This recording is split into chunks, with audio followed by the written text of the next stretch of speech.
We are in a park with two children building a sandcastle. The boy watches their work saying he thinks it's not right. He says that's not what he wanted and the girl ends up laughing at him. At that moment, an older boy appears and steps on the two children's sandcastle while taunting them. After stepping on the castle, he tells the two to go somewhere else, making the girl cry over the destroyed work. Then the boy who was with her stands up to respond to the bully. Our protagonist tells him to get off the sandcastle. But this makes the bully angry and he asks what he was saying. The boy shows his irritation, telling him to take his foot off his castle. Seeing the protagonist's face, the bully shrinks a bit while trying to look serious. At that moment, a foot appears in front of him, almost like a shadow. In an acrobatic move, the protagonist manages to land a kick on the bully's face. With that blow, the bully is knocked down hard. While the protagonist remains ready for a possible attack, the bully slowly gets up while cleaning his nose. Then he notices he's bleeding and gets even angrier with the boy. But instead of retaliating, he starts to cry, asking for help. This leaves the protagonist without reaction while his friend hides behind him for protection. A few minutes later, the bully returns with a bandage on his nose and his older brother asking if it was the boy who hit him. Our protagonist just stares at the older brother seriously, which annoys him for not getting an answer. The older brother tries to convince the boy to talk, but he just dodges. This irritates him even more, and the protagonist mentions he never learned martial arts. While the older brother insists on trying to touch the protagonist, he just dodges everything. When the protagonist notices a gap, he lands a kick between the older brother's legs, which scares the younger one. At that moment, the younger bully complains to the protagonist about what he did to his brother. Our protagonist mentions that even without knowing martial arts, he's always been a troublemaker. Although he didn't care about those childhood fights, remembering it only became a problem when he grew up. A few years later, the protagonist was attending 5th grade at Moon Elementary School. While going to school, he ends up being called by a group of high schoolers to an alley. The high school boy asks him to do them a favor while showing a very suspicious look. Then he puts his arm over the protagonist's shoulder, saying he too was once a student at Moon Elementary. So the high schooler starts pushing the protagonist into the alley where his friends were. One of his friends mocks the high schooler, Austin, saying he had a talent for it, while the girl in the group tells him to hurry up. The high schooler looks at him with an even more suspicious look, asking if he would help them. Our protagonist turns to him and asks what they want. This question starts to irritate the high schooler, who tells him to hand over all the money. Then the protagonist says that the high school students were so poor they needed to go get it from children. At this, the group starts to laugh at Austin for being provoked by the boy and say that the protagonist was angry. Austin loses his patience and tries to deal with the boy alone. But the protagonist shows he knows how to deal with people like him. After dodging a few times, the group starts to take an interest in it, with the girl saying she was rooting for the protagonist. Seeing that this could attract a lot of attention, the other boys decide to help Austin deal with him. At that moment, the protagonist lands a knee on Austin's chin. With Austin knocked down, the protagonist faces the rest of the group, waiting to see their response. A second boy approaches, hitting him with a punch in the face, making him be dragged across the ground with the impact. A second high schooler shows irritation with the protagonist and decides to teach him a lesson.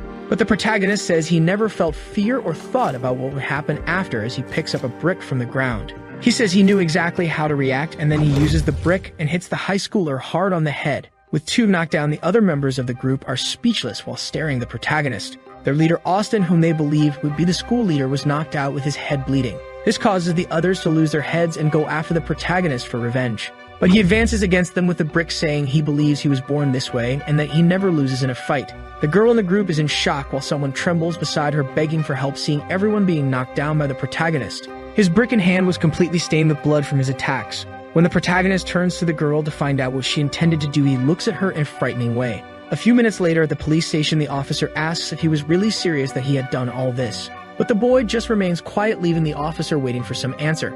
At that moment, a woman arrives in the room with a coat and panting while calling for her son Seth. She apologizes to the officer while he just says it was all right, still awkward about the situation. After that, the two leave the police station without saying anything, with the woman watching her son. She asks if he was hurt, and he shakes his head no. Then she bends down to talk to Seth, asking him to promise one thing, which confuses him. His mother asks him to promise that he would no longer fight with anyone. Seth nods, agreeing, saying he had no other choice because he didn't want to see that sadness in her eyes anymore.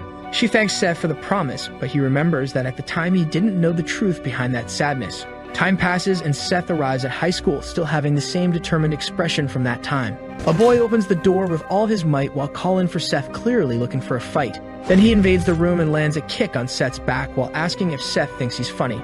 With that kick, he ends up being thrown against the wall. The boy tells Seth to just obey him, and if he needs money to give to him, to ask someone else. Seth gets angry and thinks about retaliating, but he hesitates and simply apologizes. But then the boy throws his head to the ground and tells him not to do that again. He even says that he should be careful, especially near him, if he doesn't want to have problems. After the boy gives that warning, he leaves the room while surrounded by his friends who watch Seth laughing at him. Our protagonist clenches his fist while trembling with anger until he takes a deep breath and just says he did well in not reacting. Upon arriving home, his mother observes him and notices something. She works at a restaurant asking him how school was, and he just says it was great. He asks how the restaurant is doing, and she says it's going very well. Seth says all he wished for was to see the smile on his mother's face, no matter what happened. But at that moment, a black car appears on the street in front of the restaurant. As they go out to check what was happening, they notice there were several cars and some men got out of them. These men appear with a funeral photo saying that man had passed away, which shocks his mother. Seth is startled seeing his mother collapsing and asks what was happening. He looks back at the photo and remembers that on that day, something had happened to them. Years pass, and we see Youngjin High School, where there were rumors of a new student and the others were curious about it. As the student approached the classroom, the teacher mentions the transfer student and asks for help with him. At that moment, the student arrives in the classroom and introduces himself as Seth Kang. The girls stare at him, noticing he was quite handsome, while one of them seemed to recognize that name. But with the continuous murmurs, the teacher gets irritated and tells everyone to be quiet. The boys at the back of the room already observe him with malicious laughter, until one of the boys ends up noticing something and his friend asks what happened. This boy recognizes Seth too and believes it was a big coincidence. Seth introduces himself to the class, and the teacher tells him to sit on the empty bench at the back. Then he approaches his desk and sits next to the spiky-haired boy who was sleeping. As he looks to the side, he notices the boy staring at him with the same malicious smile as before. He decides to give a friendly smile as he recognizes the boys, noting that they also went to that high school. During the break, one of the boys approaches Seth and mentions they were sad when transferred in high school. The boys start to surround him, saying they're going to have a great school year. But Seth gives a smile that irritates the boy and asks if he doesn't remember who he was. Our protagonist says he couldn't possibly forget who he was while showing an empty and dead smile. That face scares the boy, and his friend gets angry with Seth asking if he was crazy. At that moment, the sleeping boy simply tells everyone to be quiet. He lifts his face a bit, asking if they didn't see that he wants to sleep while showing a stressed look. This scares the boy even more, who just apologizes to him. After avoiding a fight with the sleepy boy, the bully stands up saying he hasn't finished the conversation with the protagonist. Seth turns to his sleeping classmate, not understanding. The teacher opens the door trembling as he was a very old man and moves slowly to the desk. He tries to start the class until he gets confused and forgets what the planned lesson was for that day. Meanwhile, the boy continues to be outraged, thinking about Seth managing to leave him without an answer and already plans to take revenge on him. When he turns to Seth, he is staring at the window next to his sleepy classmate. Seth observes the weather of that day with a slight smile, while in the distance one of the girls was watching him. The girl believes this is the same boy she met when she was younger. But the moment he looks at her, she gets startled and turns away. He gets confused, wondering if she also knew him. But soon he ignores it and goes back to staring at the window, thinking it might be fun. After a while, he feels so relaxed that he starts to get sleepy. At the moment the spiky-haired boy is awake, Seth collapses from sleep under the table.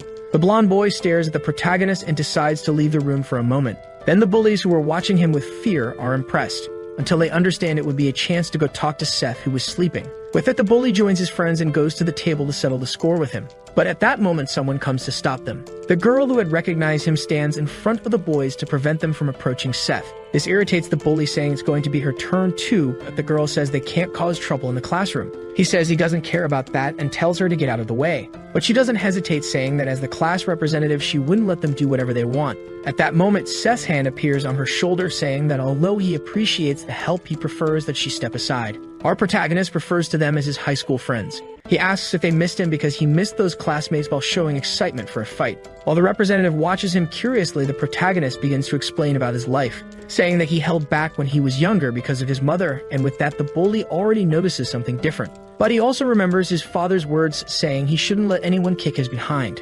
A few minutes later, the blonde boy returns to the classroom and notices something different there. He realizes the bullies were no longer there and goes back to sit, while Seth seemed to have gone back to sleep. The class representative tries to look at Seth without turning her face, while the blonde boy lowers his head and goes back to sleep too. Then she turns to the protagonist, who slept like a fool. Meanwhile, a boy asks the bullies about them losing to a transfer student. This boy is intimidating and stares at them with superiority while trying to confirm their story, asking for help. The bully had a bandage on his nose while saying he used to be weak in high school. But something changed in him, and with that he remembers how Seth knocked them all down with a single blow. The big guy complains to the bully Nathan, saying he should be ashamed of losing to a weakling. Then the big guy heads to their classroom and looks through the window, asking if the transfer student was there. With that, he opens the door, with everything already starting a speech for the classroom, wanting to know who the new student is. The representative gets startled to see who it was this time, and he already starts trying to guess who it would be. Nathan mentions it was the boy next to Victor, while the protagonist continues to sleep. Then he says he will give his welcome to the newcomer.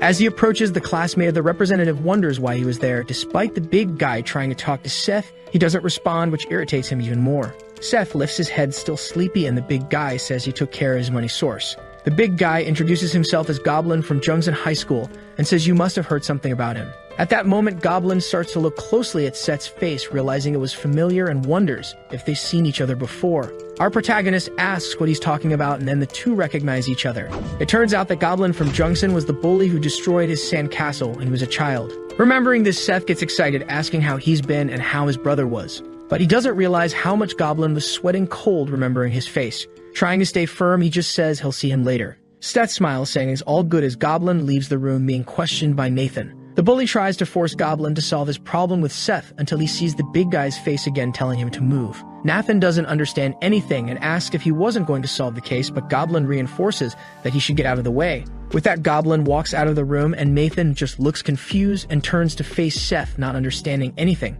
Seth feels at home, returning to his old neighborhood until they realize something. Both he and the representative have a slight premonition while Goblin makes a call to his older brother. Back at Seth's mother's restaurant, she asks how school was going. He says it was fun, and she already asks about their promise. Seth says he remembers he shouldn't fight anyone unless they hit him first. His mother already shows concern, and he says he would leave because he had class that day. But as he leaves the place, he is greeted by a man calling him boss.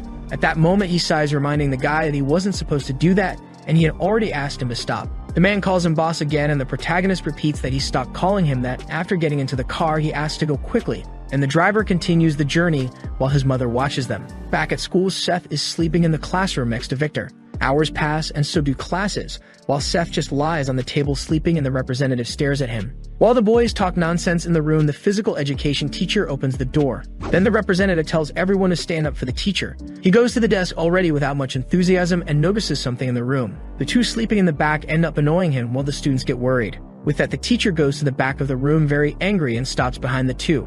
At that moment, he pulls both of their ears and lifts them to wake them up. The teacher starts complaining to Victor, saying he only let go last time because he was busy with other things. As for Seth, the teacher doesn't recognize him and asks who he would be. That the representative raises her hand, explaining that Seth was the transfer student. But since they were sleeping in class, the teacher sends both to the running field. On the running field, the two look around while complaining about having to do this. He explains that the two would have to run 3 laps around the field. But he includes that the first to cross the finish line wouldn't be punished for their behavior that day, while the loser would regret being born, but the two continue without any enthusiasm. As the teacher ends up shouting, demanding an answer, Seth accepts his orders. Then Victor starts running, and the teacher already hurries Seth for not running yet. At first, he runs without any enthusiasm or concern, until he mentions it would be embarrassing to lose, and with that, Victor gets excited to run. Victor starts to speed up, and Seth manages to keep up. But Victor accelerates even more, hoping to leave him behind, which disturbs Seth. Understanding that this would be a contest, he gets excited about the idea.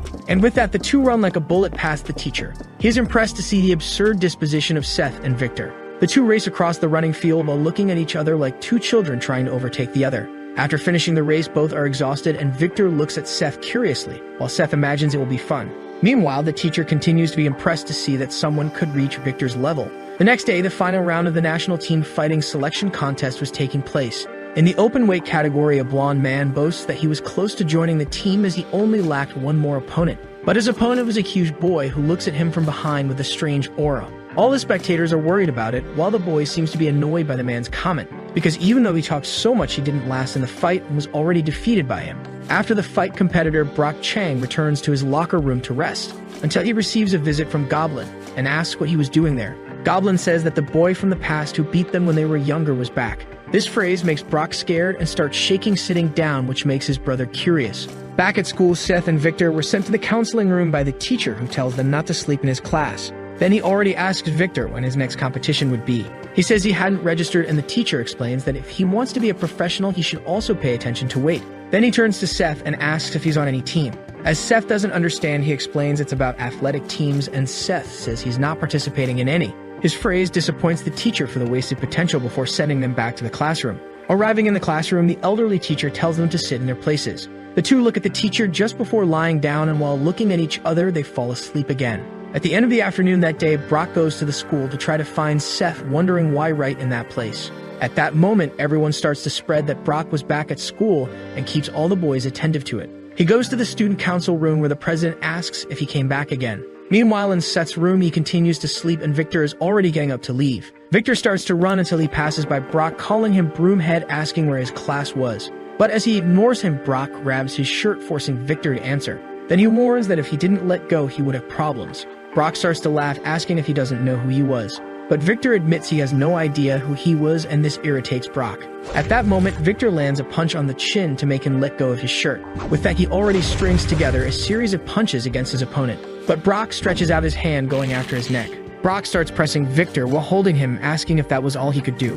He acknowledges that Victor had potential while holding him, but he introduces himself by saying he will finish him off unless someone reprimands him. As he turns around, he notices the PE teacher nearby and asks if he was fighting again. Steph sees the fight happening as he leaves and wonders what was going on at that school, even without knowing it was because of him. Meanwhile, in the student council room, they are organizing a meeting. President Jason Chin starts by saying they know why they are gathered. He explains that Brock is back, and even though they don't know the reason, he will cause trouble. He introduces Brock as the national wrestling representative and Victor as the featherweight boxing champion. He goes on to say that the fight between the two was stopped by the PE teacher. One of the council members asks why Brock returned and imagines he just wants to cause more trouble. This member was the Taekwondo club captain, Gabe Yu, who wonders if Brock shouldn't be preparing for nationals. However, someone responds that this is his school too, so he doesn't need a reason. But Gabe asks if they are saying that Brock missed the school. Jason asks Sam if he knows anything about Brock's return since they've known each other since they were kids. Sam mentions that Brock said something about fetching the new kid, even though he doesn't know why. This leaves Jason confused about Brock's motivations as the meeting continues. At that moment, Seth is leaving school to go home. He notices a black car parked and finds his driver sleeping while waiting for him. After waking him up and teasing him, they head home, observed by the class representative, Sophie.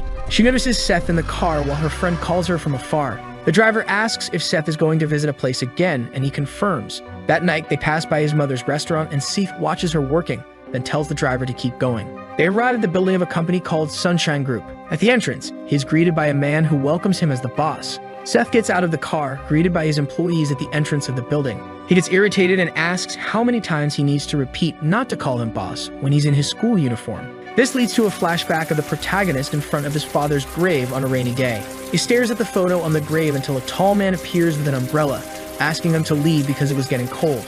Our protagonist asks what kind of person his father was. The man replies that his father became the strongest in all of Korea with nothing but his fists. Seth asked about his mother and why he was never around. The man mentions that his older brother always took care of him. He explains that sometimes his father would leave work just to see him. While Seth is impressed by this revelation, his uncle mentions his father's last words. He said not to let anyone kick his butt because it was shameful. They recall watching from afar as Seth was bullied by his schoolmates. Back at the school, President Jason goes to the protagonist's classroom with his partners and tells them to wait outside. When he enters the room, he immediately notices the two troublemakers sleeping while the rest of the students are worried about his visit. Sophie is impressed by the president's visit, while her friend thinks it would be a good idea to change classrooms. Jason greets Sophie, and when she asks what he is doing there, he asks who the new student is. She asks if he did something wrong, and Jason explains that he just wants to ask some questions. At that moment, Seth wakes up making a lot of noise, catching their attention. As soon as Seth faces the president, he is called to the student council room. But he asks who he is, making Sophie worried before explaining about Jason. Our protagonist thanks him for the visit and asks if they can talk right there. Jason begins to lose his patience with him and simply asks him to follow along with Victor before leaving the room. Sophie says the president is a nice guy and asks him to just do what he says. Right after, he nudges Victor to wake him up and explains what happened. Upon hearing this, Victor jumps up, knocking over his chair, wondering what was happening to everyone. He heads to the council room and Seth asks Victor to wait for him. Then he notices the class representative watching him. To calm her down, he gives a slight smile, saying he'd be right back while following Victor. In the council room, Victor drags the chair he brought. After arranging it, he sits down, asking why he was called to that room.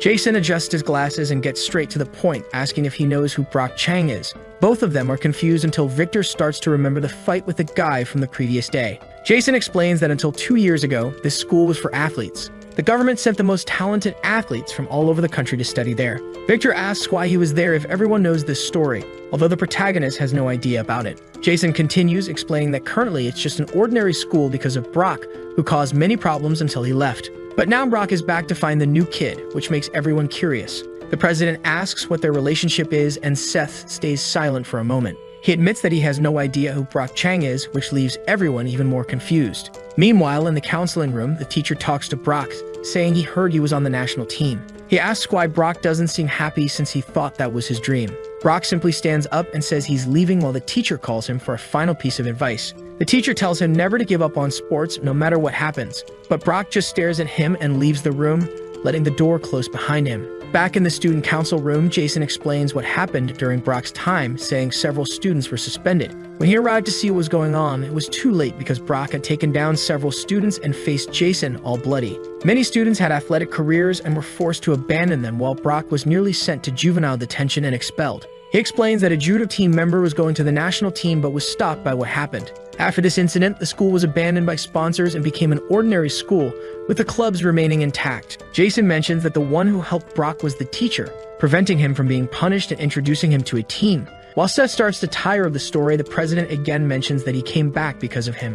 Victor begins to get irritated, looking at Seth curiously about this, while the protagonist continues to understand nothing. At the end of the day, the two are leaving school while the representative waits for them outside. Our protagonist notices her there waiting, and Victor ends up giving a teasing smile. Sophie asks if he's okay, and Seth confirms, which makes Victor exit the scene wishing him good luck. Steph continues to be confused about it while Victor says goodbye to both. He asks if Sophie was waiting for him, leaving her without an answer. Then she puts her bag in front of her face, trying to formulate a phrase, and Seth continues not to understand, until she asks if he remembers her while trying to look at him directly again. But he responds that she is the class representative, which irritates her. Sophie tries to help, asking if he remembers when they were little, and he says he knew. Steph mentions that he remembers her from spring daycare and that they were very close friends at the time. The representative gives a slight smile while Seth continues talking about how they used to play a lot at his house, which makes her smile. They remember various moments together, from playing in the trees to her kissing his face. Then he says she doesn't need to worry because he wouldn't tell anyone she kissed him while pointing to his face.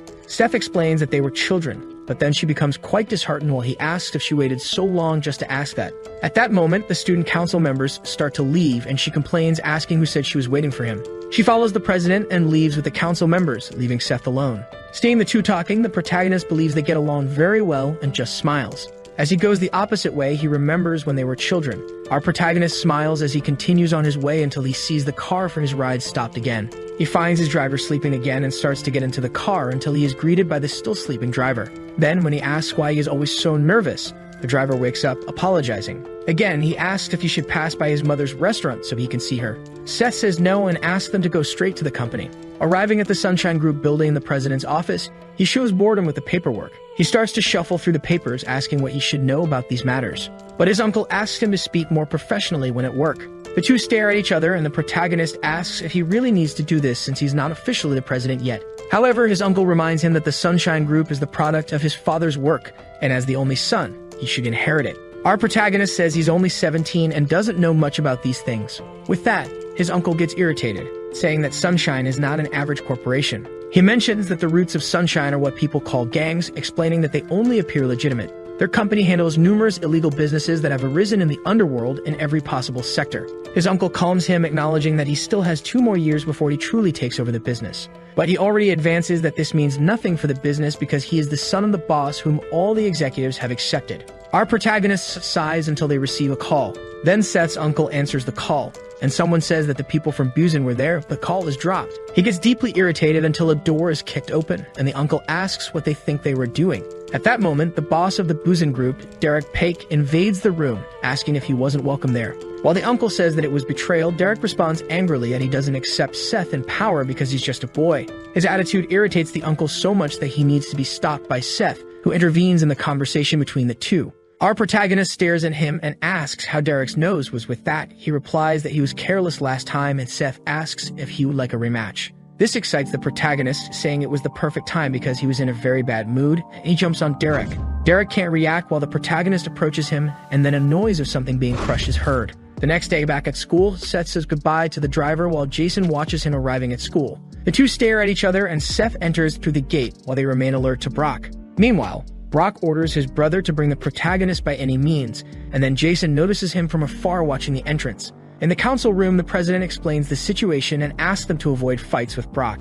Gabe gets irritated by this, asking who he thinks he is and why they should be careful with him. Sam explains that since Brock is a national representative, he has no reason to fight with them. But this only irritates Gabe even more because the current situation of the school is his fault. The president puts an end to the discussion, saying they couldn't do anything about it. This phrase makes Gabe lose his head, remembering that they all went there because it was an athlete's school that lost everything because of him. Everyone acknowledges that it was true, although they can't do much about it. Gabe gets furious and kicks the chair, complaining that he needs to recover what Brock took from him and that he would do it at all costs. Meanwhile, Goblin goes to Seth's room and finds him sleeping again. Very carefully, he wakes him up, calling him to talk outside the room. Seth says he's sleepy and Goblin says it's important, which makes the protagonist agree and go with him. Our protagonist asks if he wants to talk outside, and he confirms while Victor watches the two leaving the room. As they leave through the corridors, Sophie worries about what will happen. Back in the schoolyard, Brock is bored after defeating all the students Gabe called to help him. Brock asks if that was all they had, and Gabe gets angry with him. The athlete delivers a kick against Brock, who blocks with his arm. But at that moment, Brock grabs his leg, saying he hopes he has said his prayers. Then he pulls Gabe by the leg and throws him hard against the ground.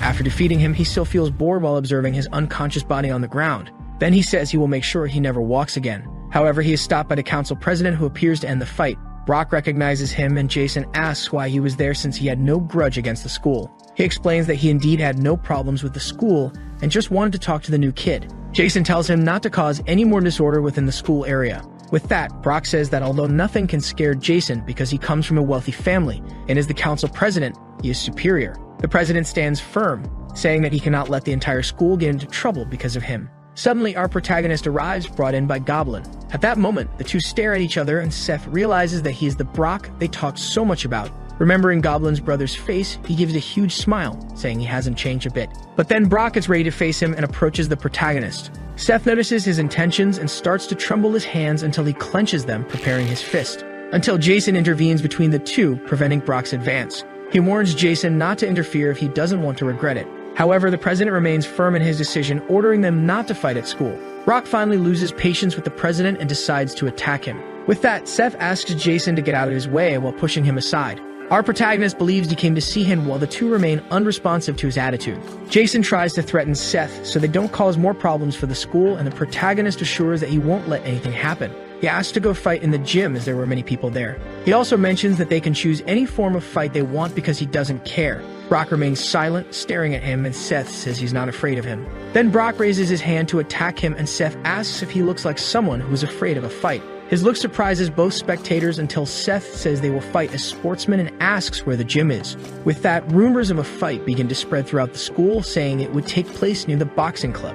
In the boxing ring, the two face each other while waiting for the fight to start. Seth begins to stretch while smiling at Brock, and Brock takes off his shirt, warming up his arms. Then the council girl approaches Jason and starts to provoke, asking if he wasn't going to resolve this. In the gym's upper bleachers, Nathan is surprised to see the fight about to start. But then the physical education teacher appears, shouting at everyone. Everyone worries about what will happen, and the council girl starts to blame Jason for it. However, upon reaching the ring, the teacher just leaves a pair of gloves for Seth and says they need them for the fight. He mentions that he will be a referee and that they would fight under MMA rules with 3 rounds and 3 minutes per round. Seth observes the teacher and lets out a confident smile. Meanwhile, in the classroom, a boy bursts in shouting that they would be fighting in the boxing gym. At that moment, Sophie worries about it while Victor wakes up hearing Brock's name. Both stare at each other seriously until the teacher reminds them that this is a sport. Our protagonist decides to ask Brock if all this was because he was knocked down by him as a child and calls him a sore loser. But this only makes Brock even more impatient with him. Brock explains that was the only time he lost a fight and asks if that's reason enough for him. The teacher sounds the gong, and with that, the fight begins. Brock tries to grab Seth's face, who dodges but notices something in that movement. Then Seth grabs Brock's arm, already preparing his strike. He lands a knee against Brock's belly while lowering him by holding his neck. After being knocked down, he tries to get up with much effort and difficulty breathing. But Seth doesn't hold back and lands a blow against his neck to knock him down again. All spectators are impressed with what they just saw while Seth remains standing after defeating Brock. Our protagonist turns to the teacher and asks if he isn't going to start the count. But he hears that there's no need to rush, which worries Seth. When he turns around, he sees Brock trying to get up and almost standing. Brock manages to stand up completely out of breath while staring at Seth. This makes the audience go crazy because the fight was just beginning. At that moment, the class representative arrives at the gym while Seth watches his opponent. The big guy charges at Seth, who just sighs, saying he should have stayed down. In a quick move, he dodges Brock's attack and grabs his head. Then he pulls him back, throwing him with all of his strength to the ground. Seth positions himself over him, asking if he seems weak while preparing a direct punch to the face. Brock only has time to realize what is going to happen before his face is crushed by Seth's punch. Everyone is shocked by this while Seth continues to beat his face until the point the teacher orders to stop the fight. After Seth stops his sequence of punches, the place is all stained with blood and the protagonist asks again if he seems weak. In the Sunshine Hospital, Brock is being treated, all bandaged up and resting after the fight. Suddenly, he wakes up with a physical education teacher beside him watching. The teacher asks if he's awake and mentions that the diagnosis says he needs to rest for 2 months. It was explained that although they managed to fix his nose, he had a skull fracture and a broken rib. He also warns Brock that he talked to his team saying he suffered an injury during training. When he's more relaxed, the teacher complains to Brock about causing all this trouble over a childhood fight. But then Brock says he doesn't care about that because he found something much more interesting than wrestling. Back at school, all the students in the classroom tense up at Seth's presence. Seth sighs, making the boys even more worried while he just gets up from his place. Observing the corridor, he notices the fear stamped on everyone there, worried about his next action. Arriving at the bathroom, he finds a group of boys discussing what was happening. One of them explains that all this is because the new kid defeated Brock and his friend can't believe it, until the two classmates get worried looking at the bathroom entrance. Seth approaches them and kindly asks them to move aside a bit. At that moment, they get rid of their cigarettes and leave immediately. Victor enters the bathroom and stops next to Seth, asking if he's free after school. He turns angrily to Seth, saying that Brock was his target and calls the protagonist for a fight in the boxing ring alone. That night at school, Victor waits in front of the boxing ring for Seth. Throwing his things under the ring, he pulls boxing gloves from his backpack. He remembers how he was humiliatingly defeated by Brock and how Seth finished him off as if it were nothing. Victor gets angry with himself, realizing he was afraid of Brock. Hours pass and Seth doesn't show up, which further irritates Victor, who continues to wait for him. Meanwhile, at the Sunshine Group building, Seth is trapped with piles of documents. He tries to get out of it, saying he has to meet a friend. But his uncle says he can't, and Seth explains that his friend is waiting for him. Still, this uncle insists he can't go, and Seth just looks at him, disheartened. The next day, Victor is firm in his intense boxing training at the gym.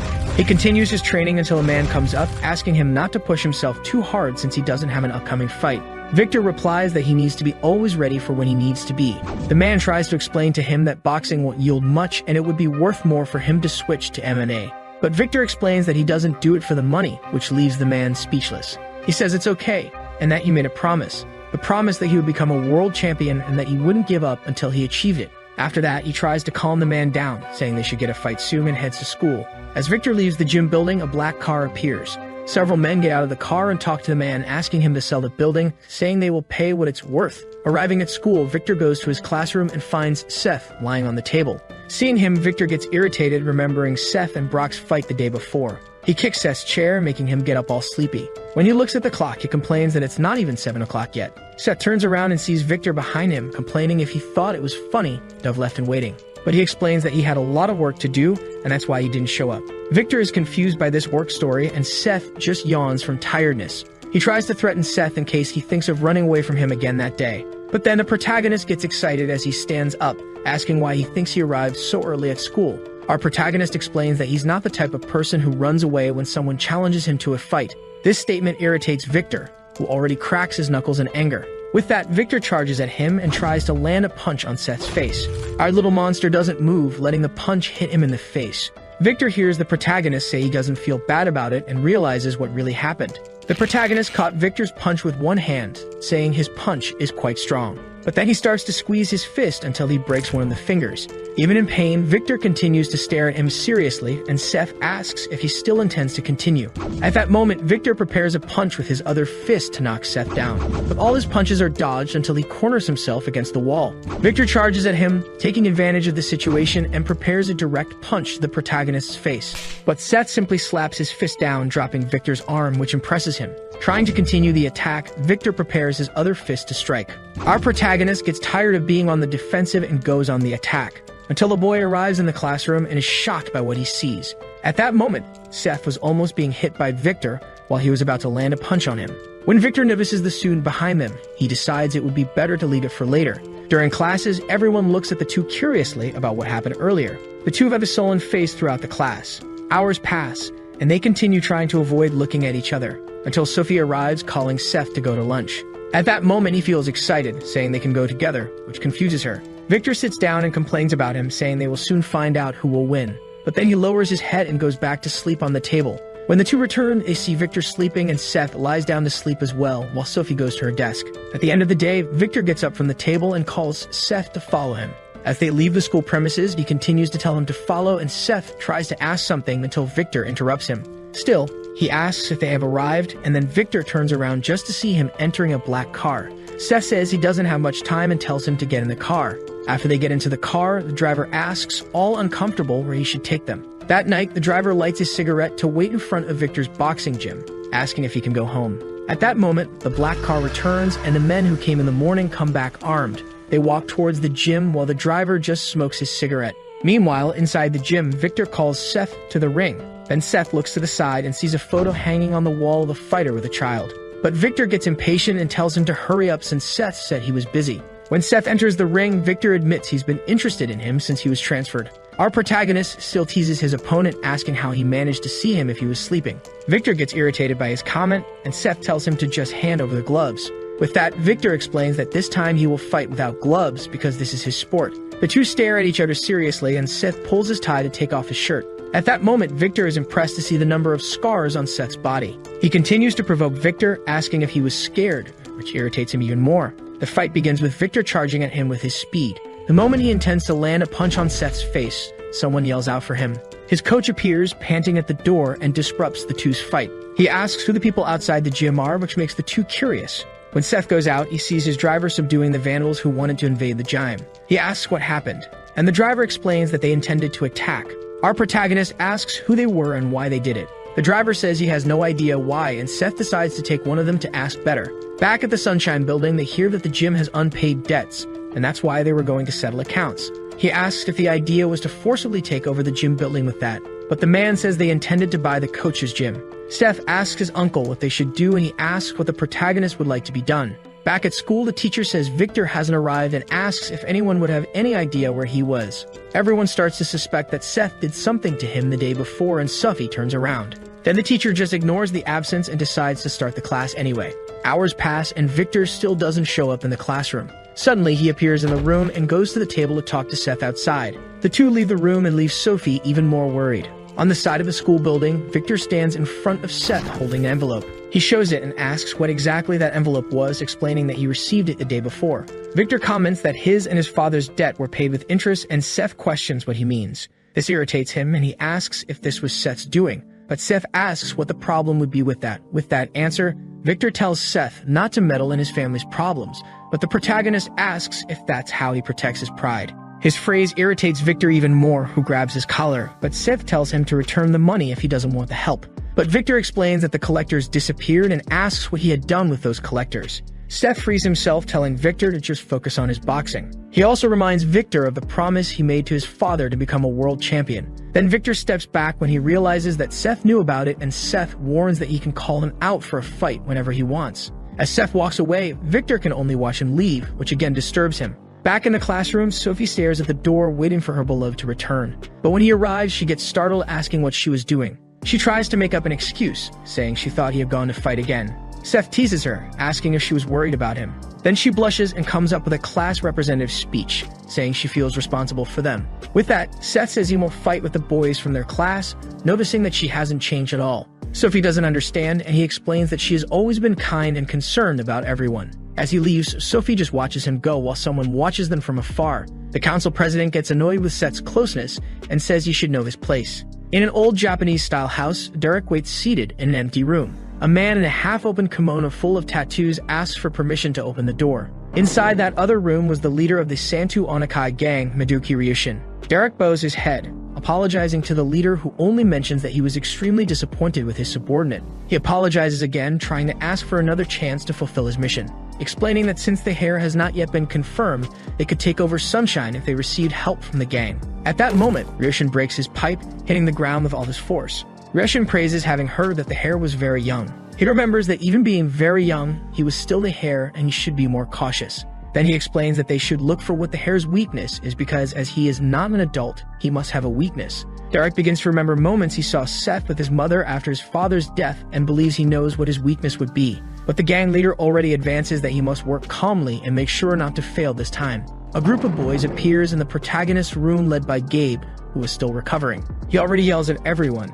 asking who the new kid was, and Seth introduces himself. Gabe looks at him angrily, asking if it was him who defeated Brock, and calls Seth out of the room. But this time Seth stays in place and asks if they think he's a dog to go when called. This irritates Gabe until Victor arrives, telling him to get out of his way. When the other boys notice who it was, they become worried. Gabe gets angry at that, and Sam appears in the room, telling him not to touch the new kid. Sam mentions that he would join the judo club, leaving everyone confused. The two argue in the room while Seth continues to be confused by this whole story. But then another person approaches the room thinking they had guests. At that moment, he observes the corridor, noticing a group of people approaching. The head of the Moon Club, Damien Cha, complains to the boy who was approaching for going there too. That boy was the head of the Kendo Club, Scott Choi, who also brought a group of students. With that, Seth sighs, asking what was happening while fixing his hair.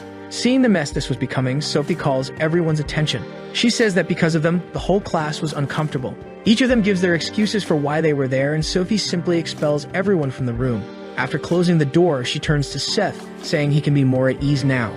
Except she forgot the main door where they try to re-enter. Ignoring Sophie, everyone comes back to surround him to call him to the sports clubs. While Seth thinks about what he should do with these people, Sophie just tries to expel them from the room. At that moment, the physical education teacher appears, complaining to everyone.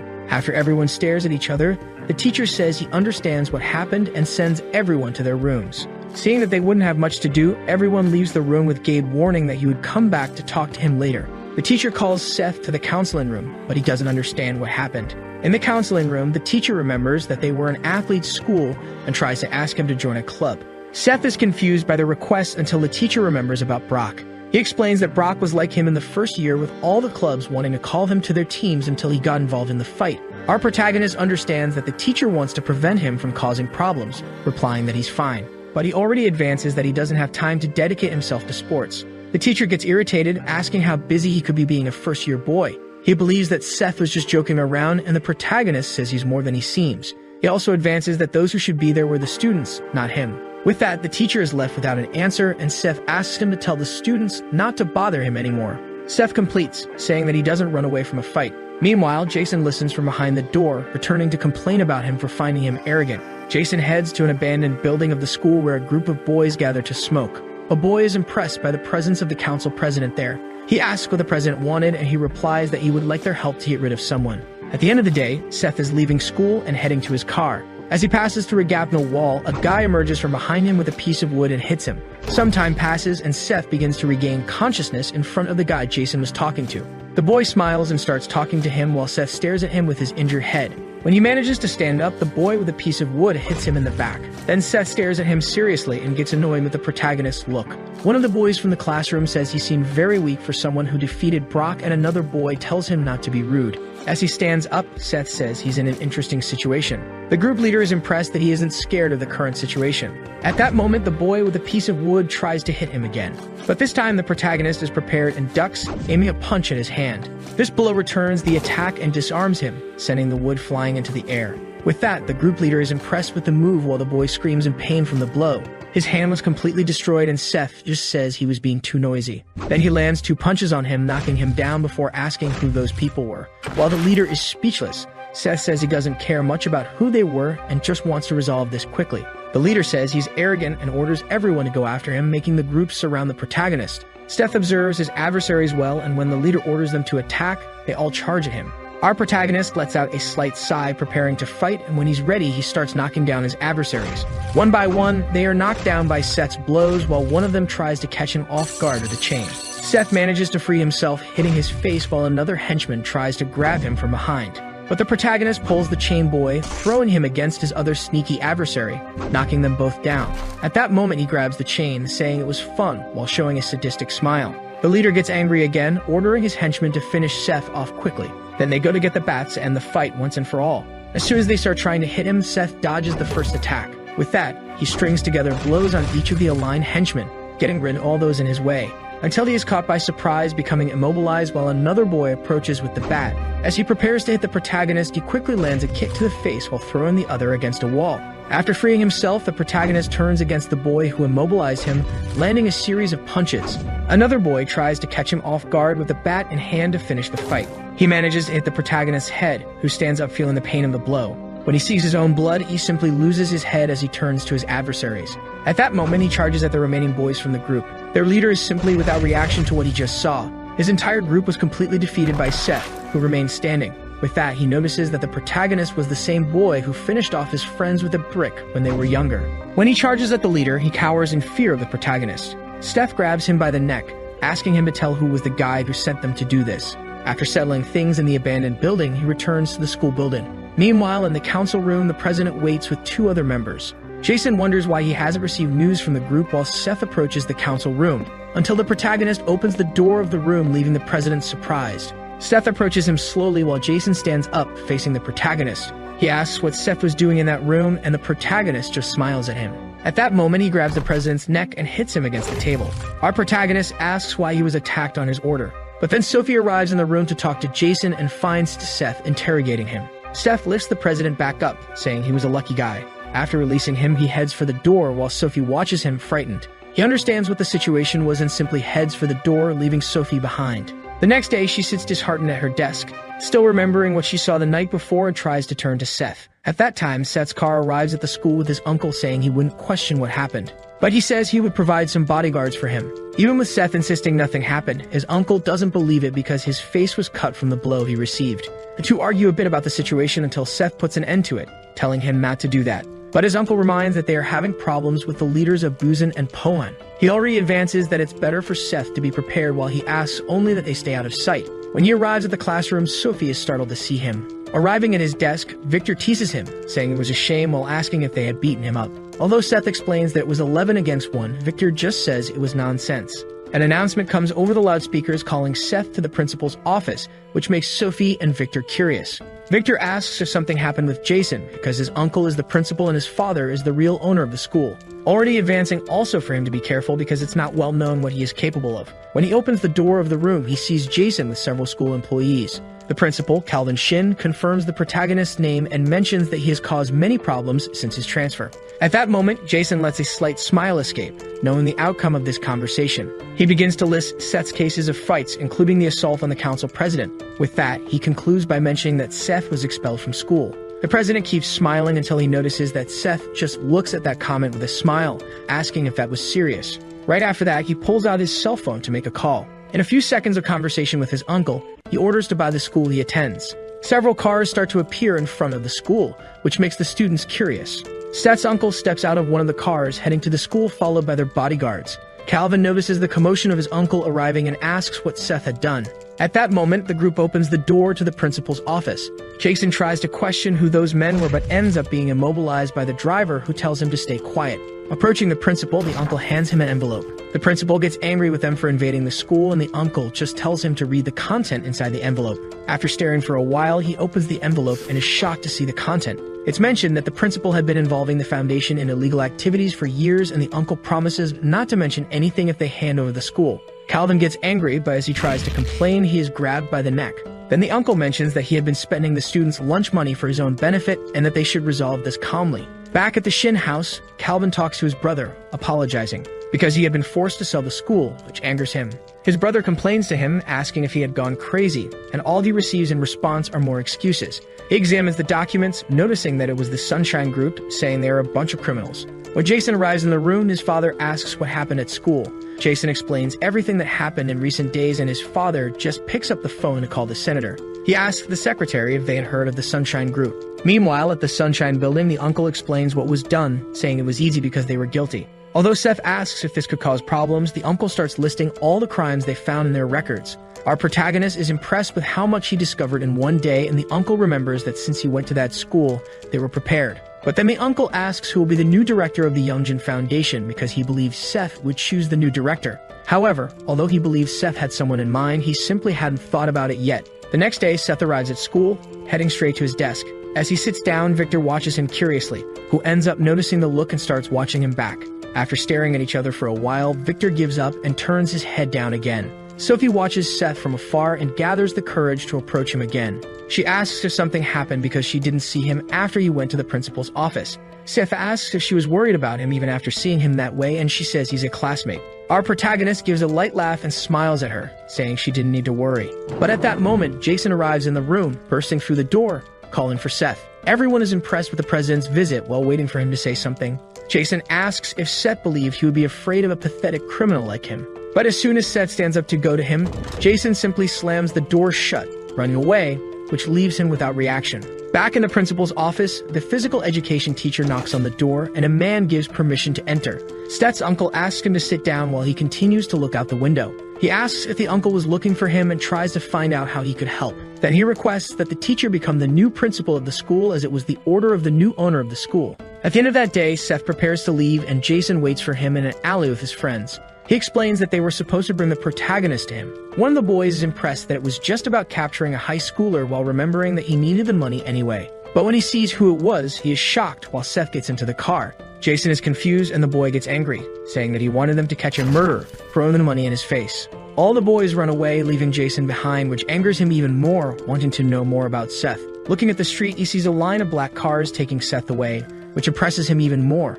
Back at Seth's mother's restaurant, she mentions that he was having fun. He explains that so far it has all been very entertaining. But when Seth asks why they don't live with his father, it makes her tense. Seeing her reaction, Seth says she doesn't need to answer if it's too difficult. His mother forces a smile, saying she will tell him another time. With that response, Seth just excuses himself from his mother, leaving the restaurant while she watches him worriedly. Then she remembers the moment Seth's father asked to separate for a while when Seth was a baby. She revolts, asking to stay together while his father says he wouldn't want to put the two of them in danger. Seth's mother looks at her son and understands her husband's concern. Back in the present, Derek arrives at her restaurant, saying it's been a while since they saw each other, which worries her. On the way to school, the uncle explains that the physical education teacher would be the new principal. While analyzing the school's data, seeing that it was in poor condition, Seth asks if they can use the company's money. The uncle's plan was to invest $3 million or more with the intention of making it an athletic school again. Seth wonders if it's possible, and the uncle explains that the students can help with that. He emphasizes that in Korea, money is power,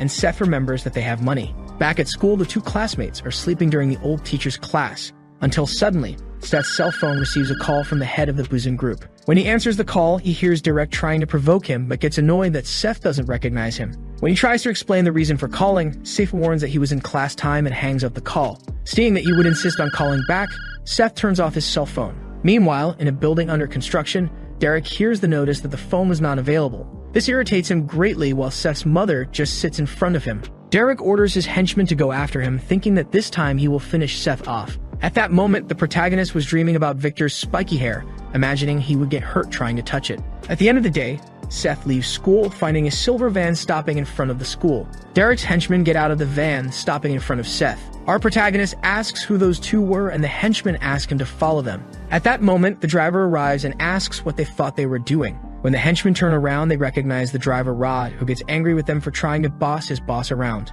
Seth talks to them again, asking what they wanted, and then one of the henchmen pulls out his cell phone from his suit. They explain that it was a request from Derek, and Seth takes the cell phone from their hands. As soon as Seth looks at the cell phone, he is startled to see his mother sitting in a chair in a kind of captivity. The henchman asks him to follow them again until he notices Seth's furious expression. Using the hand with the cell phone, Seth lands a punch on one of the henchmen. When the second one thinks of retaliating, he throws the cell phone to distract him and land a blow. Taking advantage of the punch, he pushes the henchman to the ground, still in fury, embedding 2 teeth in his fist. He holds the henchman's head and orders him to tell where they were keeping his mother.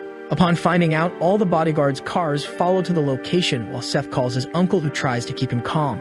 Our protagonist yells, remembering that they kidnapped his mother, but his uncle tells him not to stoop to their level. Back in captivity, Derek is again trying to make a call with no success and doesn't understand why. He looks at Seth's mother, saying he has nothing against her, but he doesn't think it's right for a child to be running sunshine. However, his mother says that Seth will do a better job than him, leaving Derek irritated. She says he's just a delinquent as she stands up from her chair to tower over him. The protagonist's mother ends up losing her smile and stares at him with a serious and aggressive look. Then the uncle reveals something to Seth that leaves him completely surprised. The protagonist is inside the car, very irritated by what they did to his mother. His fleet of cars arrives at the designated location. Seth starts to get out of the car and his uncle is waiting. Adjusting his tie, he asks where his mother is. The man turns his face, indicating that she is inside. Without thinking twice, the boy starts running. Then he goes up the stairs. Arriving forcefully, he kicks the door. His mother is serene as if nothing had happened. Surprised, Kang calls for his mother. Looking around, he realizes that all the men are lying on the floor while the woman is standing.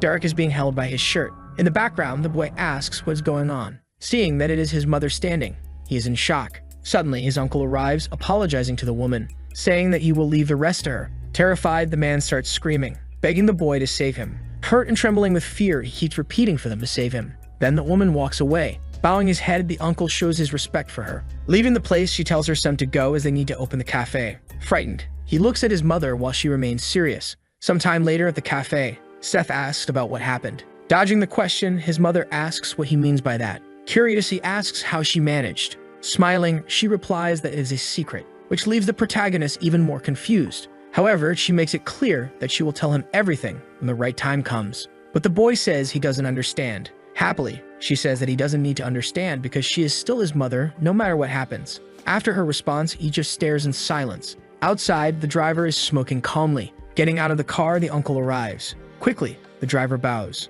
The uncle is watching the two. Suddenly, he starts getting very angry. Remembering the past when Seth was still a baby, his mother was playing with him using a yo-yo. However, she hit the boy's head hard. He falls to the ground, startled. He starts crying in despair and keeps crying a lot and screaming. His mother tries to calm the baby. Playing with the yo-yo again, she almost hit him, but the boy manages to dodge. But as he has no control over his body, he falls to the ground again. Picking him up, she begins to hug her son. His father shakes his head watching the scene. In the background, the uncle observes everything in silence, as if he had a secret. Back to the present, he is with the driver outside the cafe. Breaking the silence, he calls Rami, the driver. He reveals that the Yakuza were behind all the rebellion that happened in Busan. After the answer, the man remains silent. Irritated, he curses the Yakuza group deeply. The uncle tells Rami to take better care of the boss, and the man bows, saying that he will, and says that he can keep the gun in his hands. Laughing, the man is happy with this news, thanking the uncle for that. Changing the subject, he asks the driver if there is someone they can send to the school.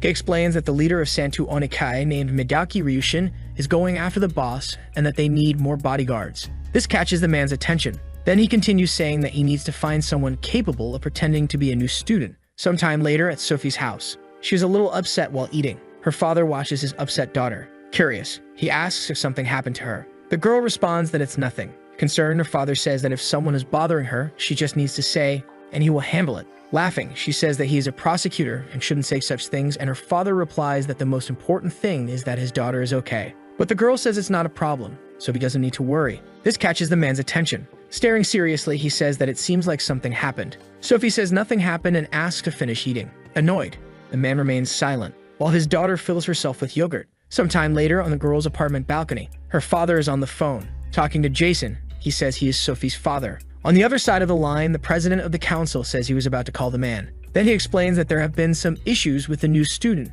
and he was wondering if he should inform the father or not. Quickly, the man becomes irritated, gripping the balcony. With much anger, he asks him to tell everything that happened. Meanwhile, in front of the cafe, Kang's mother asks where her son is. The man responds that he is at home. On the ground, she asks if he wants anything, and the uncle says no, he just wanted to say he's sorry. Standing up, the woman tells him not to worry, and the uncle says they will take her home, as it's still not safe. Smiling, she asks if he has already forgotten. Then she comments that she will stay away from her son out of love, and that the man just needs to focus on Seth. After that comment, he remains silent. At his home, the boy is sleeping, tossing and turning constantly, but then he gets up as he can't sleep anymore. The boy is very scared, wondering where his mother is. Jumping to Rod, the driver's story, let's see who the man is. He is someone who has a hobby of racing. Sometime later, at a dojo, this man is smoking his pipe, asking his subordinate if they failed, and the guy says yes. Annoyed, the old man says he can't trust the Koreans. Standing up, his subordinate asks what will happen to Sunshine.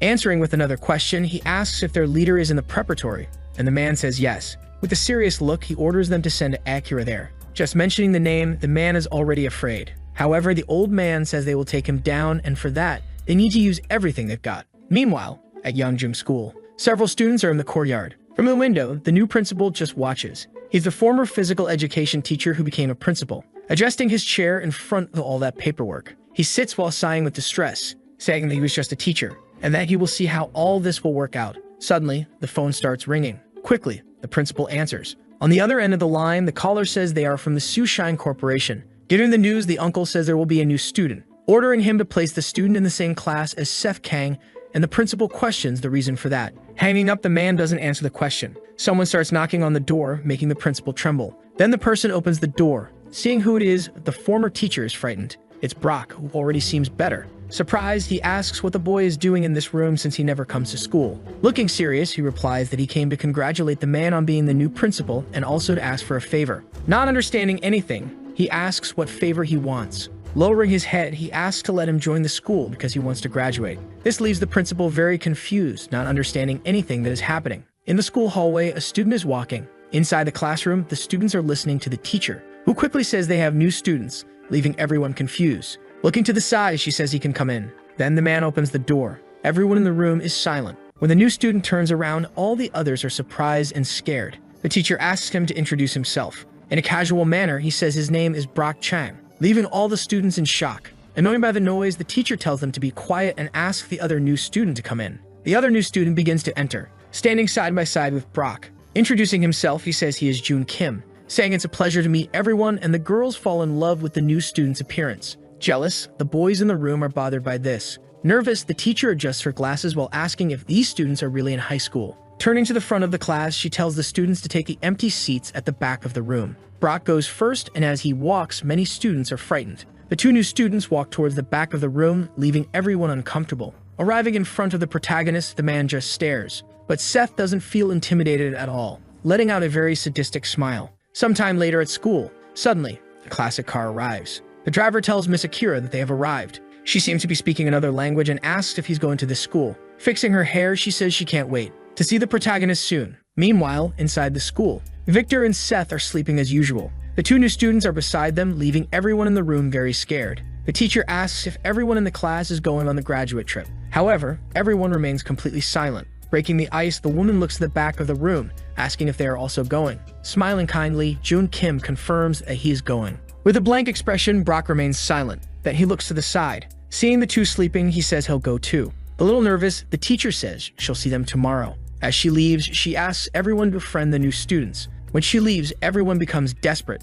Suddenly, the two bullies wake up and stand. At that moment, Brock also stands, scaring the students in front of him. Looking at the big guy, Kim just watches. Then the bully approaches Victor and the protagonist. Seth remains silent, staring at him. But Brock does the same. Intervening, Victor says he'll let the two handle things, adjusting his backpack to leave. However, the big guy stops him with his arm. The size difference between them is huge. Irritated, Victor asks what he's doing. From his corner, the new student just watches the commotion. He smiles as it seems he's enjoying it. Sometime later in the school courtyard, with his hand in his pocket and irritated, Victor asks if he wants to fight. Replying, Brock supposes the teenager isn't stupid enough to do that. Reacting to this, Victor becomes very angry. Furious, he calls him a bastard and asks if now that Seth beat him up, he's an easy target. However, the big guy just stays quiet. Victor drops his bag on the ground, remembering how his previous fight with this guy went. He had a big advantage, and if it weren't for the teacher, he would have finished off the bully. Without thinking twice, he prepares for combat and calls Brock to attack.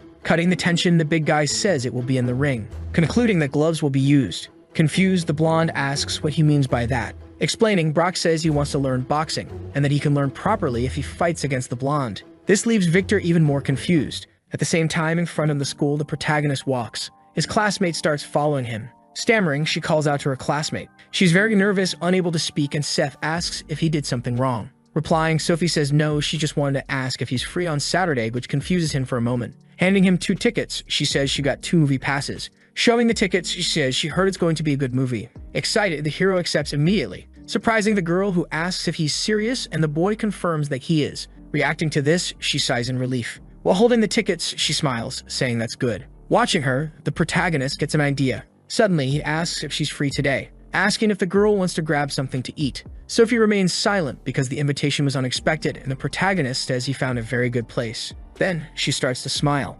Excited, she says she wants to go and that she's hungry. Seth asks if she likes spicy food, and laughing, the girl asks who doesn't, asking if that place is really good, and the two continue talking as the sun sets. The hero's car arrives in front of the school. Someone walks over to the car while the driver waits. Then they knock on the door to get his attention. Seeing who it is, the driver starts to roll down the window and asks what will happen if the boss finds out. But the mysterious man says not to worry. It's the new student Jun Kim who says their boss is going on a date. Totally confused, Rodney doesn't understand what he means. Changing the subject, the student asks if he has a cigarette. Annoyed, he asks for a cigarette, saying pretending to be a student is suffocating. Irritated, the driver asks if he's crazy for wanting to smoke in a uniform. Looking down, he says the man is right. Laughing, Rodney starts to light his cigarette, and Kim says he's really bad. While smoking, he asks how the school is going. Calmly, Kim says they're just kids. However, the driver says nothing can happen to the boss, and the new student tells him not to worry about that. Showing a hidden blade in his sleeve, he says the driver already knows him. Later that night, in the boxing gym, Victor is fighting Brock. He punches while Brock defends, but quickly, the speed begins to increase. Brock continues to defend, but now with difficulty. While hitting, the blonde notices an opening and prepares to strike, landing a direct blow to the big guy's ribs, who feels a lot of pain, looking to the side. Without realizing, another blow approaches, this time near the face. With no time to react, he takes a left hook straight to the middle of his face. Victor is very focused on the fight. Brock starts having difficulty staying on his feet, which catches his opponent's attention. Confident, he asks if he really wants to continue the fight. The man remains silent. Opening his eyes, he asks if that's all he's got. Reacting to that question, the blonde becomes deeply irritated, to the point where his veins become visible. Throwing another punch, he says that Brock can't even punch properly. He continues throwing more and more punches as Brock stays on the defensive. Victor is already sweating from how much he's punching. Opening his eyes, Brock still stays defensive. Preparing for another hit, Victor says that the bully wanted to learn boxing and tells him to try hitting him. Aiming for his head, Victor tries to finish with a final blow. However, something catches his attention. For the first time, the man managed to dodge the punch. The two stare at each other, frozen. Trembling, Brock prepares to counterattack. He rushes forward with everything he's got. The punch approaches and Victor defends himself. After that, he steps back, walking until he hits the corner of the ring. Cornered, he prepares himself as the big guy gets ready to attack. Brock tries to land another blow, but Victor dodges by ducking. Quickly, he lands a perfect uppercut. After the punch, he returns to his stance, and the man just keeps watching. Annoyed, the blonde wonders if the guy will ever manage to hit him even once. Interrupting his thoughts, Brock asks what he's doing and tells him to attack. Hearing this, Victor becomes deeply irritated and calls him a bastard. The two rush at each other with full force. Meanwhile, in the movie theater, the potential couple is watching what seems to be an action horror movie. Sophie is trembling with fear. She grabs onto the protagonist's jacket. Cleverly, he places his hand over hers. Noticing the physical contact, the girl looks down. In response, she pulls back shyly while the boy just laughs. Sometime later, the movie ends.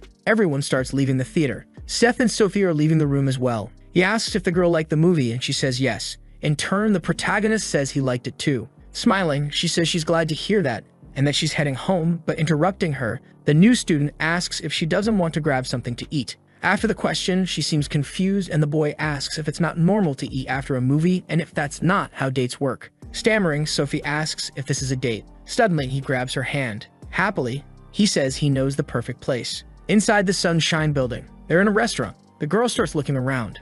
Leaning in, she whispers, asking if the place is expensive, and smiling, the boy tells her not to worry and to eat. A waiter comes to the table, placing all the silverware and plates. She then thanks him for it. As the man walks away, the girl sighs, which leaves the boy confused. Continuing, she says she still thinks it's too much, and the boy tells her not to worry because it's free. Sophie asks what he means by that, and the boy explains that the restaurant belongs to the company, so they can eat without paying. Still not fully understanding, she asks what he's talking about, and the protagonist replies that it's complicated, but that he's richer than she thinks. After hearing this, she smiles. Intrigued, the new student asks if she thinks it's a lie. However, Sophie explains that's not it, and the boy asks why she's laughing. Embarrassed, she responds that she laughed because she got jealous when he said he's rich. Changing the subject, Seth asks when their second date will be, making the girl blush entirely. Another day on the road. A fleet of cars is heading somewhere else. Inside the car are the protagonist, his uncle, and the driver. Breaking the silence, the uncle says he'll send people to Jeju Island, explaining that the Japanese gangs must be planning something. In disbelief, the boy says it's a school trip and that nothing will happen. After hearing the response, the man remains silent. The boy also stays quiet. Sometime later, the car stops. Stepping out, he sighs, saying he's leaving. But he stops and tells him not to worry because nothing will happen. Then he slams the door shut. He's walking near some houses. With his arms crossed, the man calls for the driver, ordering him to go with the boy. Confused, Rodney says Jab is already there. However, the uncle explains that he's already told the Jeju gangs to watch him, but that he'd feel less worried if the driver was there too. Following the order, Rodney says he'll do it. He gets excited, thinking about the idea of going to Jeju. Then they take the plane and go. Sometime later on Jeju Island, all the students are excited after arriving. The teacher appears behind one of them. Punching him on the head, she tells them to quiet down. She asks if they're all babies. Angrily, she orders everyone to get on the bus. After they board, the teacher asks if everyone is there and the driver confirms. Soon, the bus sets off. Some time passes, and they arrive at the Jeju Tourist Hotel. They begin to get off the bus. Among those on the trip are Sophie, Brock, Victor, Kim, and Seth. After gathering everyone, the teacher asks if all the students have disembarked. Flipping through a sheet of paper, she mentions that the class is on the 8th floor and that their names are on the doors of their rooms, giving them 1 hour to unpack. After her explanation, the buses start to leave. Inside the hotel, the students begin searching for their rooms. The new student finds his room door. In the same room will be Seth, Victor, and Brock, and with that, the protagonist says that they make a great team. Walking down the hallway, Kim mentions that he'll be staying in the room next to the boys. Entering the room, the hero says it looks nice. Suddenly, he claims one of the beds. In the background, Victor calls out to Brock, questioning why he took the big bed, but Brock asks if he has a problem with that. The two stare at each other. An hour later at Juzing Jolly, all the students are gathered, talking among themselves. Inside the bus, the teacher tells the students to pay attention to the correct bus as there are other schools and instructs them to return by 3 p.m. At that, several students begin to board. Seth is sleeping without a care in the world. However, someone calls for him, waking him up. It's Sophie, inviting him for a walk. Grinning from ear to ear, he accepts. Meanwhile, Victor is lying on the grass, resting, but something catches his attention. It's a group of students walking by. They seem to be heading somewhere. Seeing this, Victor gets irritated, calling someone a damn Chinese and saying they look pretty strong. Brock passes by them calmly. Elsewhere, Kim is smoking, but someone taps his shoulder, catching his attention. It's the driver, Rodney. They start talking and laughing. At the same time, Seth is leaving with Sophie, walking down a staircase while chatting, but someone steps in their way. The protagonist just stares at him. It's the Chinese students that Victor had seen earlier. One of them comments that Korean girls are beautiful and invites her to hang out. Hearing this, Sophie becomes very uncomfortable. Then the guy asks why she isn't spending time with them instead of being with this weak boy. Hearing that, Seth stays silent. Irritated, he asks what they're talking about. In response, the students remain silent. Without saying a word, the boy watches them with an expression of anger. Suddenly, Sophie steps in, surprising everyone. Speaking in Chinese, she asks what they want. This shocks the boy. Even the Chinese students are surprised to hear this. Continuing, she tells them not to give Koreans a bad impression of Chinese people because of their behavior. Smiling, one of them asks if she knows their language, and the other asks if the skinny boy is her boyfriend. Ignoring them, Sophie just turns around. Placing her hand on the hero's arm, she asks him to leave. Calmly, he obeys. Then the two begin to climb the stairs. In the background, the three mock them, leaving the protagonist deeply irritated. They head to a park. Surprised by the news, the boy asks if she speaks Chinese. Responding, she says that when she was little, she lived in China for a few years because of her father, and that she continues to study it to avoid forgetting. Impressed, he says that's amazing. However, he asks what they said. She replies, telling him not to worry because those guys didn't say anything important. Standing up, the hero announces that he's going to the bathroom. With a frightening look, he says he'll be right back. Then he starts walking toward the supposed bathroom. However, he arrives at that staircase from before. From the top, he calls out to the group, staring at them with a crazed look. Quickly, he jumps towards them with everything he's got. Sophie is sitting on the bench waiting. The boy returns, explaining that the bathroom was a bit far and she says it's okay, asking what they're going to do now. Pointing to another spot, he says the view is amazing nearby and invites her to go take a picture. Soon, they head there while laughing. A man arrives at the scene surprised. Seeing his colleagues lying on the ground, he asks what happened. Approaching one of them, he punches him in the head to wake him up, asking what really happened. Nervously, the guy says a Korean boy defeated the group. Irritated, their leader asks if he's not ashamed to lose to a Korean. He continues, saying they will catch this Korean now. Looking back, he orders his henchmen to split up and find him. Nearby, two students are walking together. Suddenly, something grabs their attention. Two Chinese students arrive, kicking and asking if they were the ones who attacked their friends. As one of them prepares to strike again, his colleague says it's obviously not them and tells him to keep looking. Wandering around, they find Victor sleeping. Confident in his find, the man says there's a Korean boy right here. The group begins to approach and surround the boy. Quickly, one of them kicks him. Waking up, Victor asks what they're looking for, but the man says it's probably not him.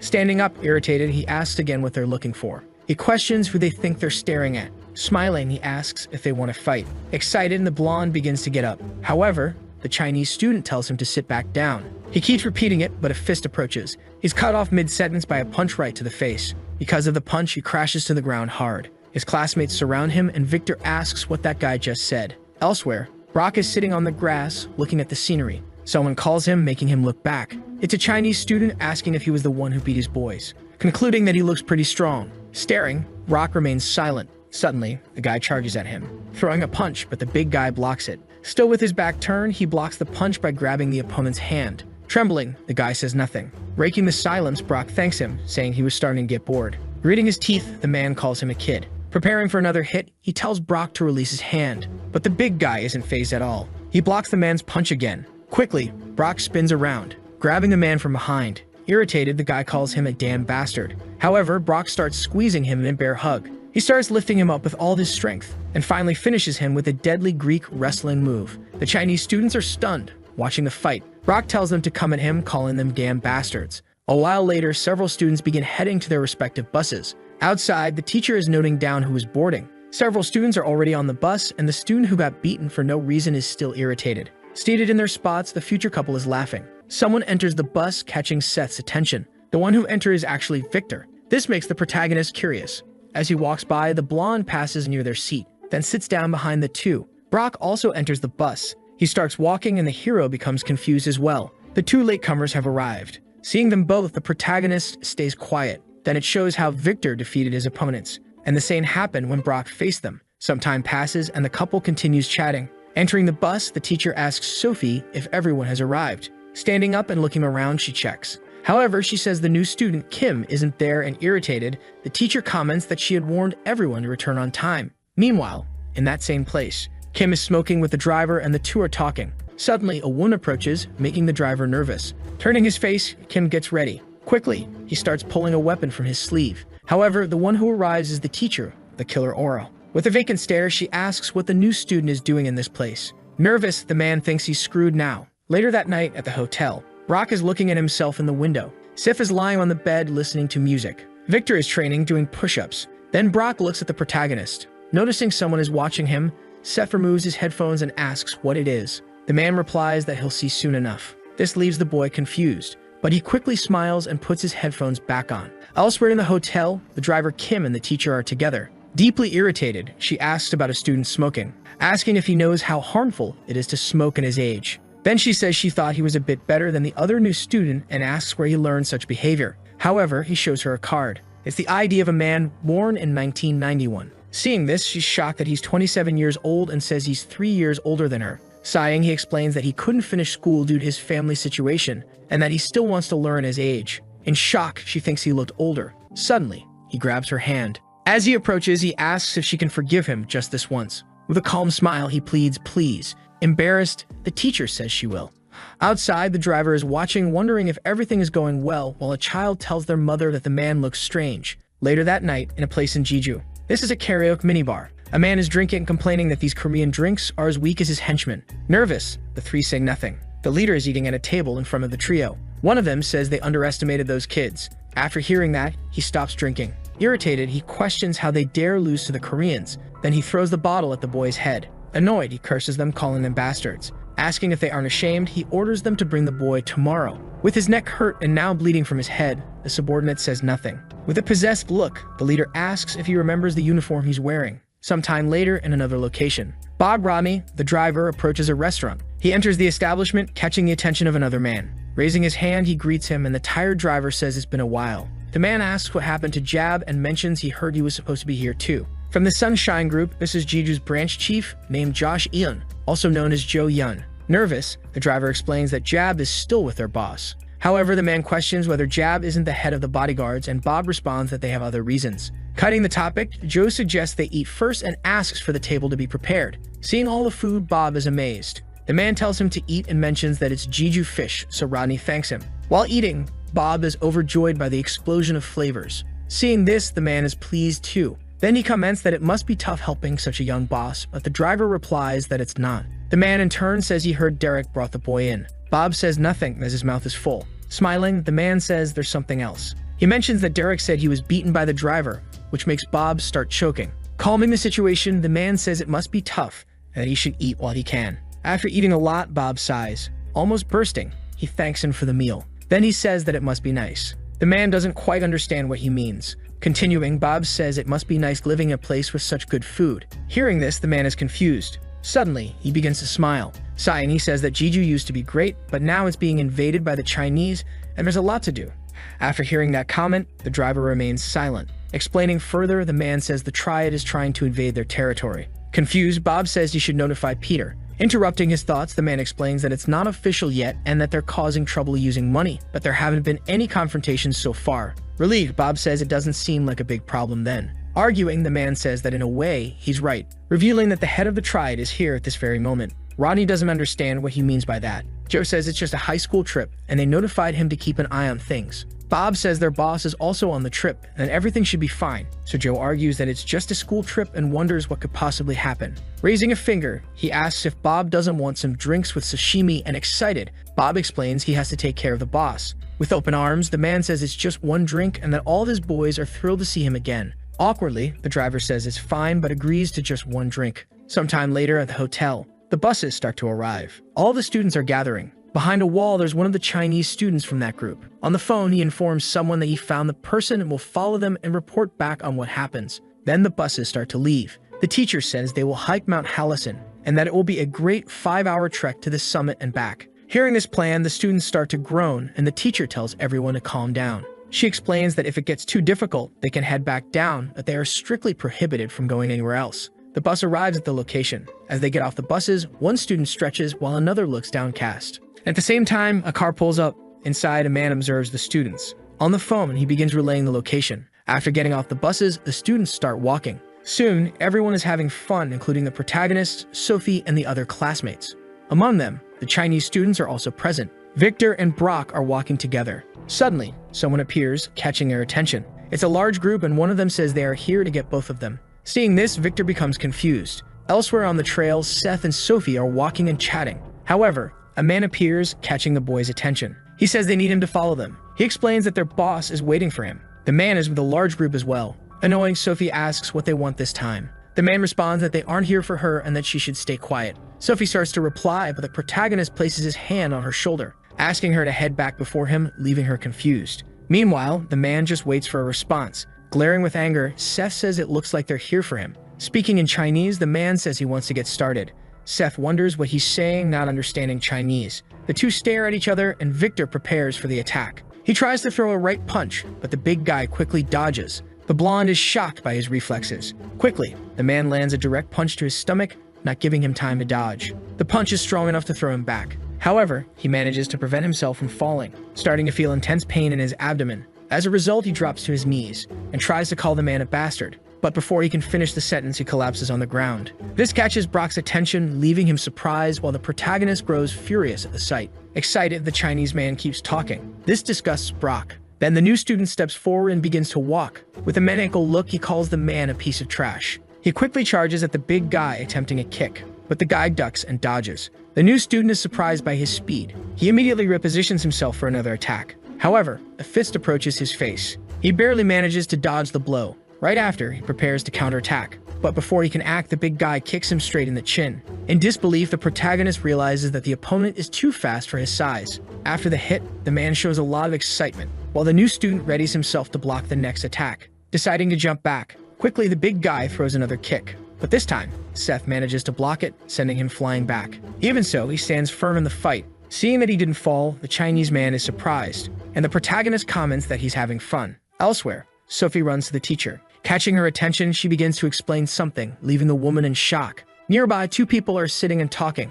It's Kim and the driver who are smoking while chatting. But they soon notice something happening. Looking back, the driver asks what's going on. Kim responds that it seems something is happening now. With that, the driver puts out his cigarette, saying he hopes nothing serious has happened. Both of them get up and decide to check out what's going on. In the woods, the fight between Seth and the Chinese leader continues. The hero tries to throw another punch, but the opponent dodges. Next, he attempts a counterattack with an open palm, but the new student manages to dodge again. The two continue fighting intensely, but neither can land a direct hit. Brock watches the fight in shock. The Chinese students also can't believe what they're seeing, as they thought their boss would have finished the fight by now. At one point, the Chinese leader attempts another strike, but it fails this time. Seth smiles, excited as he finally sees an opening. He quickly tries another hit, but the big guy dodges again. Then he starts spinning, attempting to land a hit. His fist comes closer and closer. He strikes the opponent's head with the other hand. However, the protagonist starts laughing. This scares the big guy. He's laughing because he managed to stop the blow by grabbing the opponent's arm.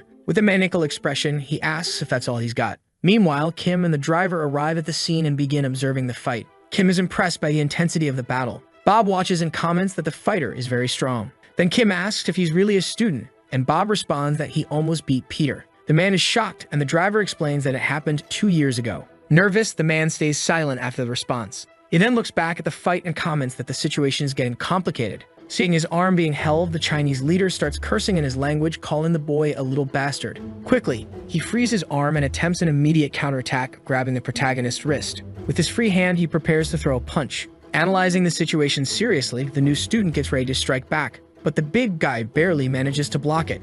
However, the protagonist grabs the opponent's jacket, getting closer and closer. Suddenly, Seth lands a powerful headbutt. The Chinese leader feels intense pain, starting to stagger backward. Seth approaches to finish the fight, but a foot comes near his face before he can deliver the punch. The new student merrily dodges by ducking. After hitting the ground, he somersaults backward to distance himself from the opponent. In shock, he doesn't understand what just happened. Staring at his new opponent, he asks who he is. It's a man wearing sunglasses who tells his companion that he's lost and should step aside. Deeply irritated, the big guy insists that he hasn't finished yet and orders the man to leave. The other man responds that he's already too injured and will have problems if he continues. Enraged, the big guy declares that he can't lose to a Korean. Opening his eyes, he realizes something is about to happen. The protagonist approaches the two, asking again who the man is. But the new opponent dodges the strike. Quickly, Seth turns back toward the big guy and lands another punch right to his face. Seeing this, the Chinese man in sunglasses is shocked. The boy prepares to deliver another blow while the big guy is on the ground, writhing in pain.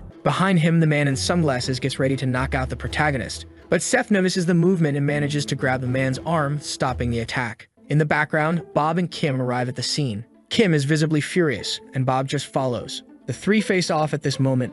Then, the driver begins pulling something from inside his jacket. It's some kind of strange weapon. Kim also pulls a weapon from inside his sleeve as he walks toward the adversary. Confused, the man with sunglasses asks who they are. The trio is now ready for the fight. Suspicious, the new student remains silent and looks at Kim. The Chinese man with sunglasses also stays quiet. Breaking the silence, the boy says this is a mess. Annoyed, he says that the two are making it look like he lost to that bastard. He then looks at the Chinese man with hatred. The man, in turn, gets a bit nervous. Without hesitation, the boy charges at his new opponent, trying to land another punch. But the man merrily dodges again. Quickly, the protagonist grabs his ponytail with his left hand, pulling his hair hard. Then, with his free right hand, he prepares to strike, landing the punch squarely on the Chinese man's face. The blow is so strong that he starts bleeding profusely and is thrown back, crashing to the ground. After the punch, Seth stares at him. Sometime later at the Sunshine Group headquarters, the uncle and the protagonist are sitting in the room in silence. The man recalls the hero's statement about not causing any trouble, but the boy remains quiet, listening. Looking back, the man reprimands Kim and Bob for not keeping an eye on the boss. Both apologize, saying they're very sorry for that. Continuing the scolding, the man comments that of all the people in the world to fight, it had to be that guy. Arguing, the boy asks if, when someone wants to hit him, he should just run away. In response, the uncle only sighs. Then he thanks the two and reflects that Joe is involved in a big mess. Sometime later, in another building, Joe is sitting in the room, visibly disappointed. He stays silent, observing his two henchmen, who are completely bruised and bandaged after being beaten by the protagonist. The man, in turn, wonders what to do now. Deeply irritated, the big guy says in Chinese that he won't forgive them. Once again, Joe wonders what he should do. The ponytailed Chinese man declares that he won't leave the Sunshine Group alone. Completely desperate, Joe again asks himself what to do about this whole situation. Meanwhile, at Yeongjin High School, Seth is sulking, looking a bit upset. He spins the pen in his hand, sitting completely alone in the classroom. At the same time, in the boxing gym, Brock is training, hitting the punching bag. He punches harder and harder,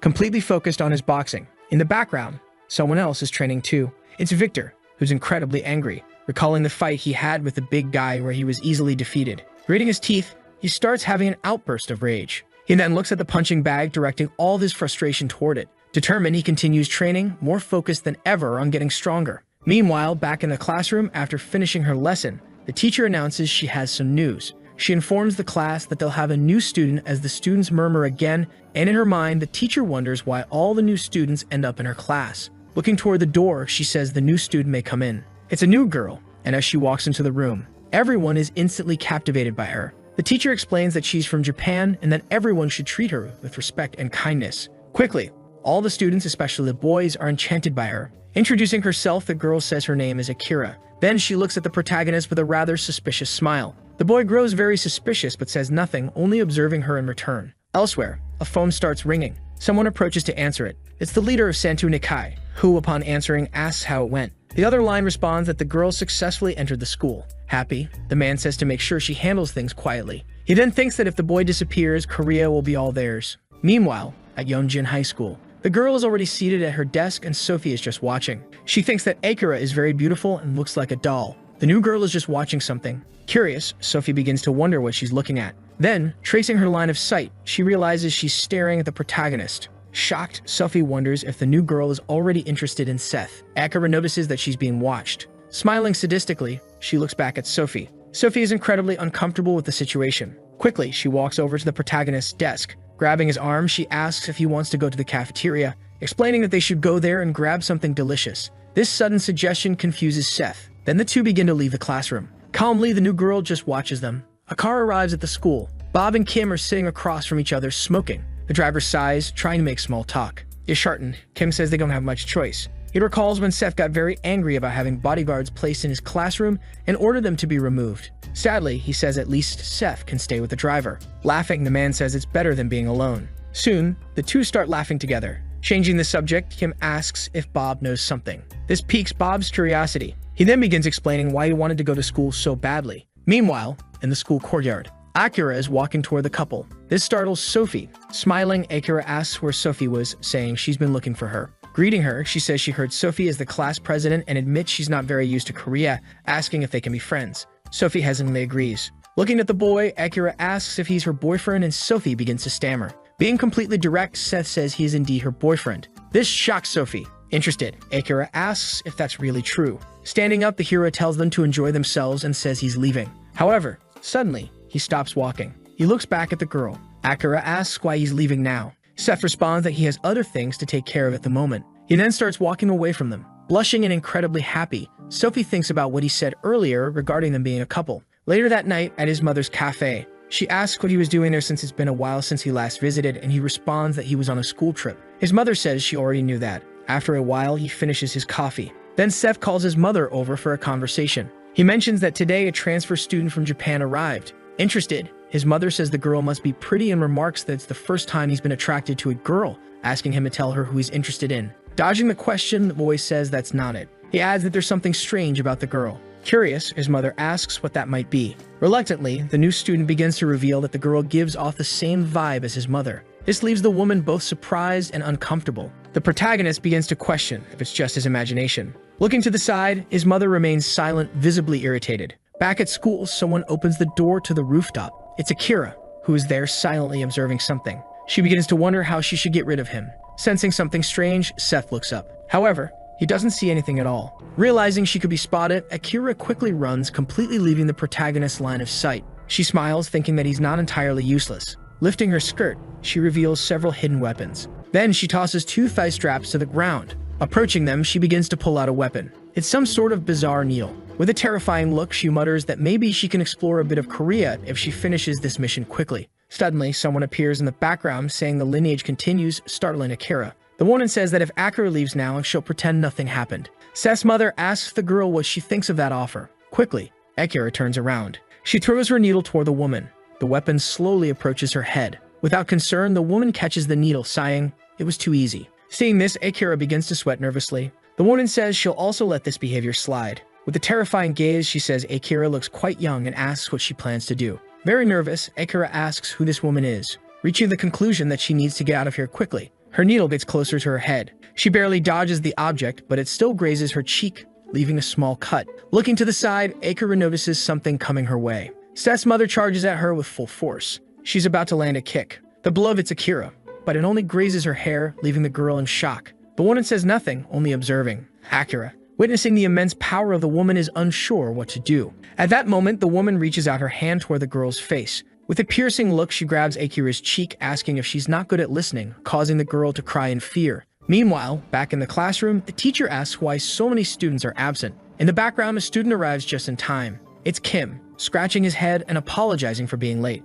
The teacher, a bit embarrassed, tells him to take his seat. She continues addressing the class, saying they're going to have another fun day. Stith is surprised to see Kim. Quickly, he grows irritated as well. The two stand face to face in the school courtyard. The boy says he told his uncle he didn't want Kim coming back to the school. But Kim apologizes, explaining that he asked Seth's uncle for permission to return to school. This response leaves the boy confused. The man explains that he genuinely wants to attend school. As he begins to kneel, he says Seth's uncle asked him to seek permission from the boy, but Seth stops him from kneeling, telling him to just stay out of his way. This surprises his subordinate. Seth continues, explaining that he doesn't want a bodyguard, but a friend. Lowering his head, Kim says thank you.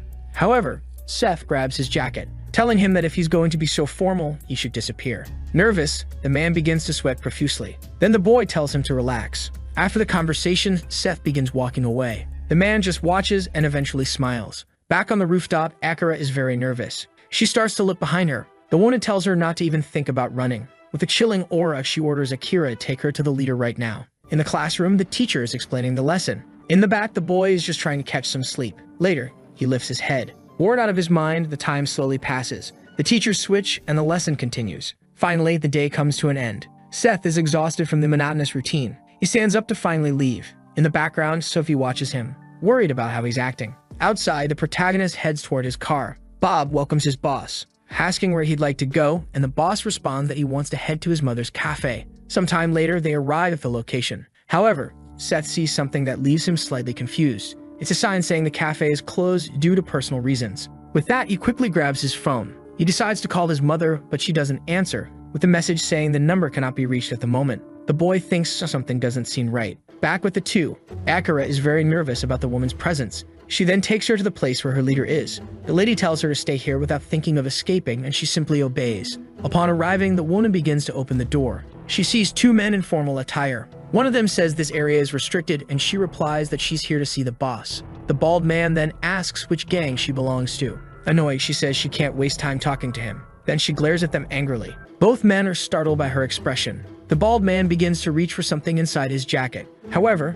there's no time as the lady quickly knocks both of them out. They both fall hard to the ground. After the blow, the bald man is badly hurt and irritated. He quickly pulls out a device from his jacket and presses a red button. The lady continues walking to meet the boss. She reaches a room and opens the door. Inside, she sees a man in a fully tattooed kimono, who asks who she is. The lady remains silent. Irritated, the man asks if she's going to answer. In response, he snaps his fingers to call his associates. Several men armed with blades appear. On the other side, there are also several men, but this time with firearms. He questions what a woman is doing alone in a place like this. Reacting to his comment, the lady just sighs. With a murderous aura, she says that anyone who attacks her with those weapons better be prepared to die. Just that response leaves the man completely terrified. The conversation continues, and she reveals who she really is. She tells them to pay close attention because they're after her son. The tattooed man stays silent, listening. Frustrated, the lady starts adjusting her tie, asking if they're ready to begin. Sometime later at the boxing gym, Victor and Brock are training. Both seem tired from the workout. Moving in, the big guy prepares to throw a punch. He tries to land a right hook. The blonde dodges. He readies his counterattack with a left punch. The big guy manages to block it as well. However, quickly the blonde's right arm moves toward his head. He lands a punch on his face, but Brock also manages to hit the blonde's face. It feels like a tie. Victor steps back after the hit. Both stare at each other, wondering what to do next. In the background, someone asks why they haven't gone to school. They both look curiously at the question. It's Seth, saying he missed them. He says it looks fun and asks if he can join. Both look seriously and say nothing. Brock starts taking off his gloves. Then he steps off the ring, drawing the attention of both. Confused, the new student asks if he's not going to fight. The big guy tells him to wait because he's going to beat him up soon. The boy just smiles in response. Then the blonde throws his gloves toward him, asking what he's doing and telling him to put on the gloves and get in the ring. He asks if boxing looks easy, just because he knows how to fight. Upon hearing the provocation, the boy just smiles back. Then he decides to pick up the blue gloves from the floor. Victor begins to explain that they'll do 4 rounds of 3 minutes each, and he'll make sure the boy begs for mercy. With the gloves on, the boy says they should get started. Inside the ring, the protagonist starts trying to dodge the punches. The blonde tries to land a left punch, but Seth dodges it with a smile. Victor prepares for another strike, aiming for a right punch this time. But the newbie dodges again. At this point, the blonde realizes something's coming. Seth tries to land another punch, but the blonde blocks it. In his mind, he wonders what this kid is. After the punch, the boy steps back. They're somewhat distant from each other in the ring. The blonde is starting to get out of breath. He questions why Seth is so strong. Staring at him, the hero remains excited by this. However, Victor begins to get angry, saying boxing isn't the same as a street fight, calling the boy a bastard. He quickly charges forward and the fight continues. Meanwhile, back at the dojo, suddenly a group of men goes flying, breaking through the doors. Seeing this scene, another group starts sweating nervously.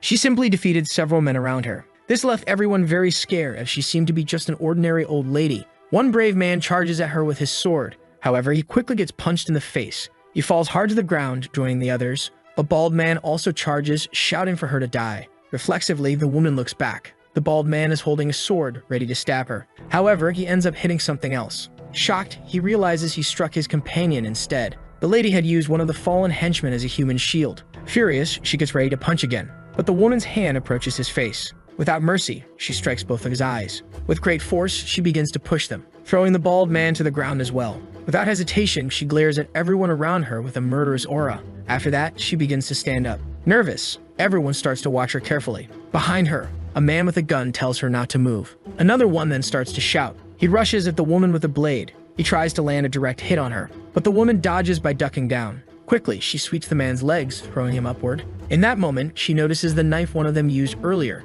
She kicks it. The knife is launched towards the man with the gun. With great force, it strikes him straight in the chest, piercing him. Meanwhile, the lady has already taken down another one.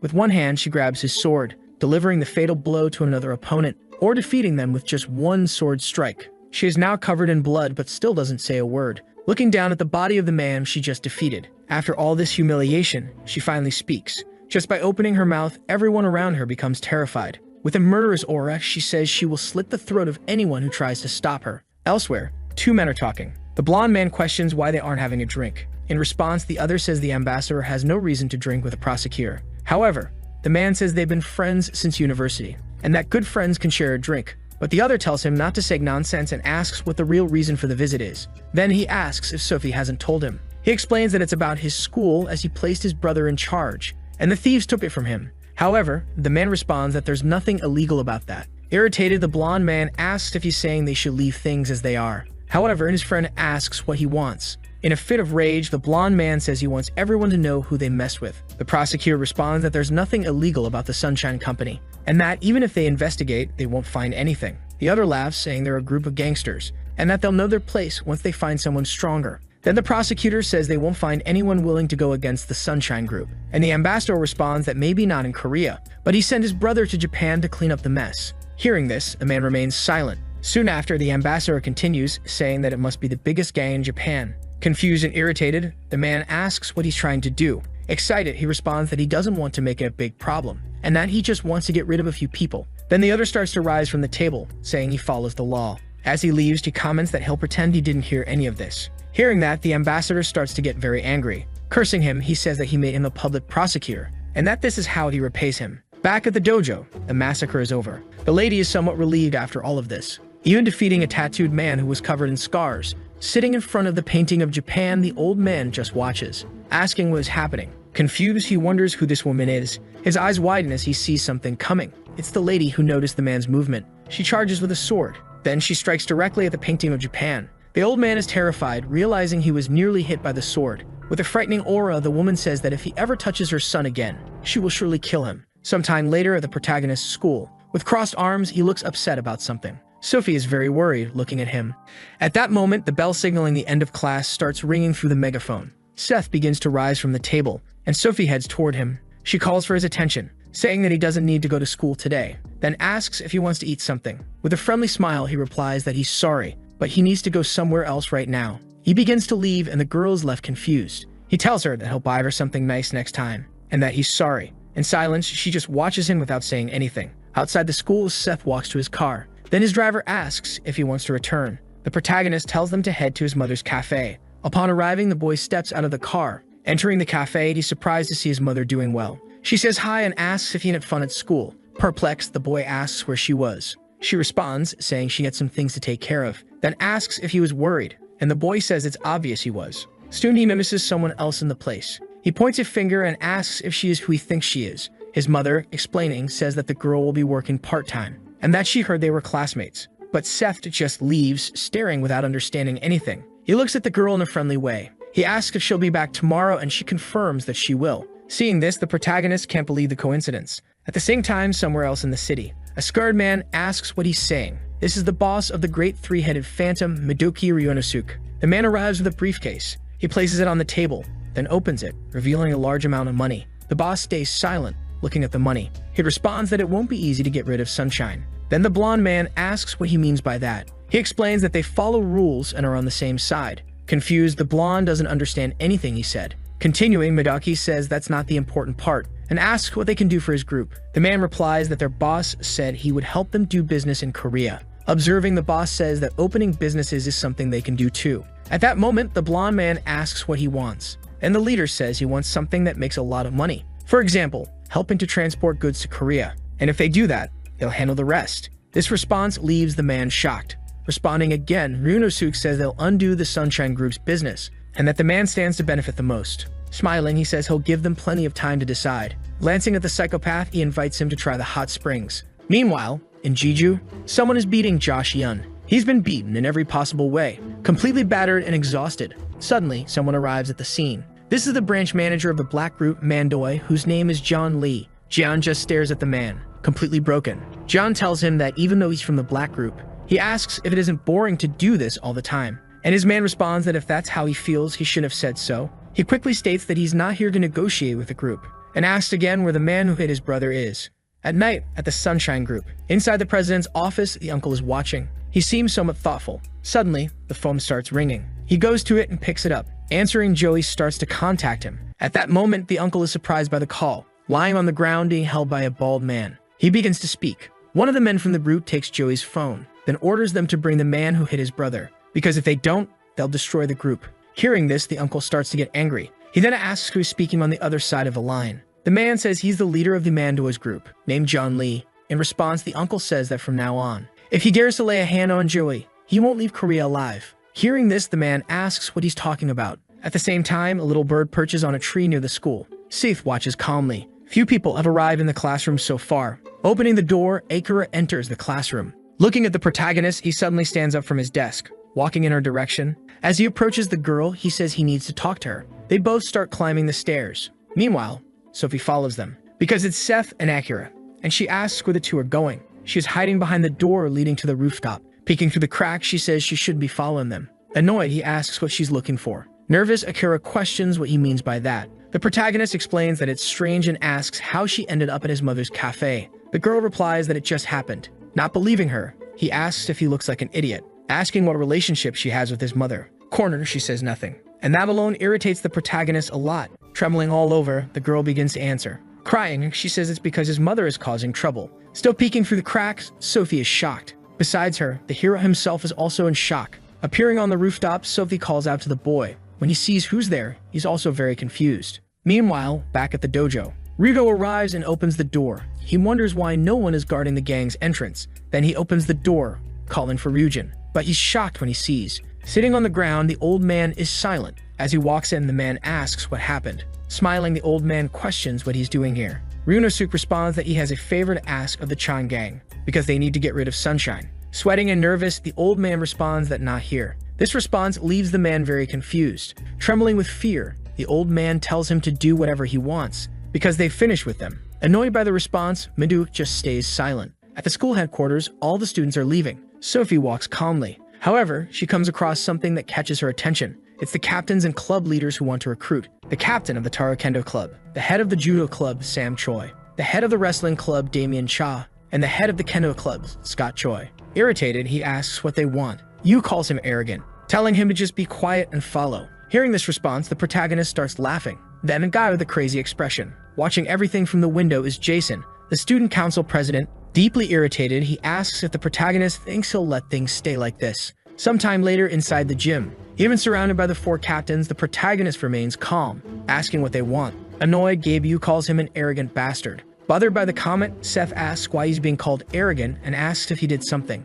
In response, the man says he has a big mouth and is acting arrogant just because he beat Brock. Entering the conversation, Sam Choi says things are quite complicated and that the upperclassmen hold grudges against the new student. With crossed arms, he reveals that there are rumors the upperclassmen are very scared. Unfazed, the boy asks if they're all going to gang up and fight. This makes you even more irritated, asking how the newbie dares speak to a superior like that. Changing his expression, he says he's warning them. If they keep bothering him, he warns that he might kill their superiors. He calls him a bastard. Suddenly, Scott steps in, telling his companion to wait. At this point, the protagonist is already annoyed. Smiling, the head of the Kendo group says they won't attack together because they're not bad guys, suggesting that the newbie face him first. In response, the hero says nothing. But soon after, he's already on the mat. Scott says it's not safe to fight barehanded, saying the boy should understand that. With his hands in his pockets, the boy says it's fine because it's not the first time he's fought like this. Hearing this, Scott asks what he means. Deeply irritated, he states that the boy is truly arrogant. Suddenly, the leader charges at him.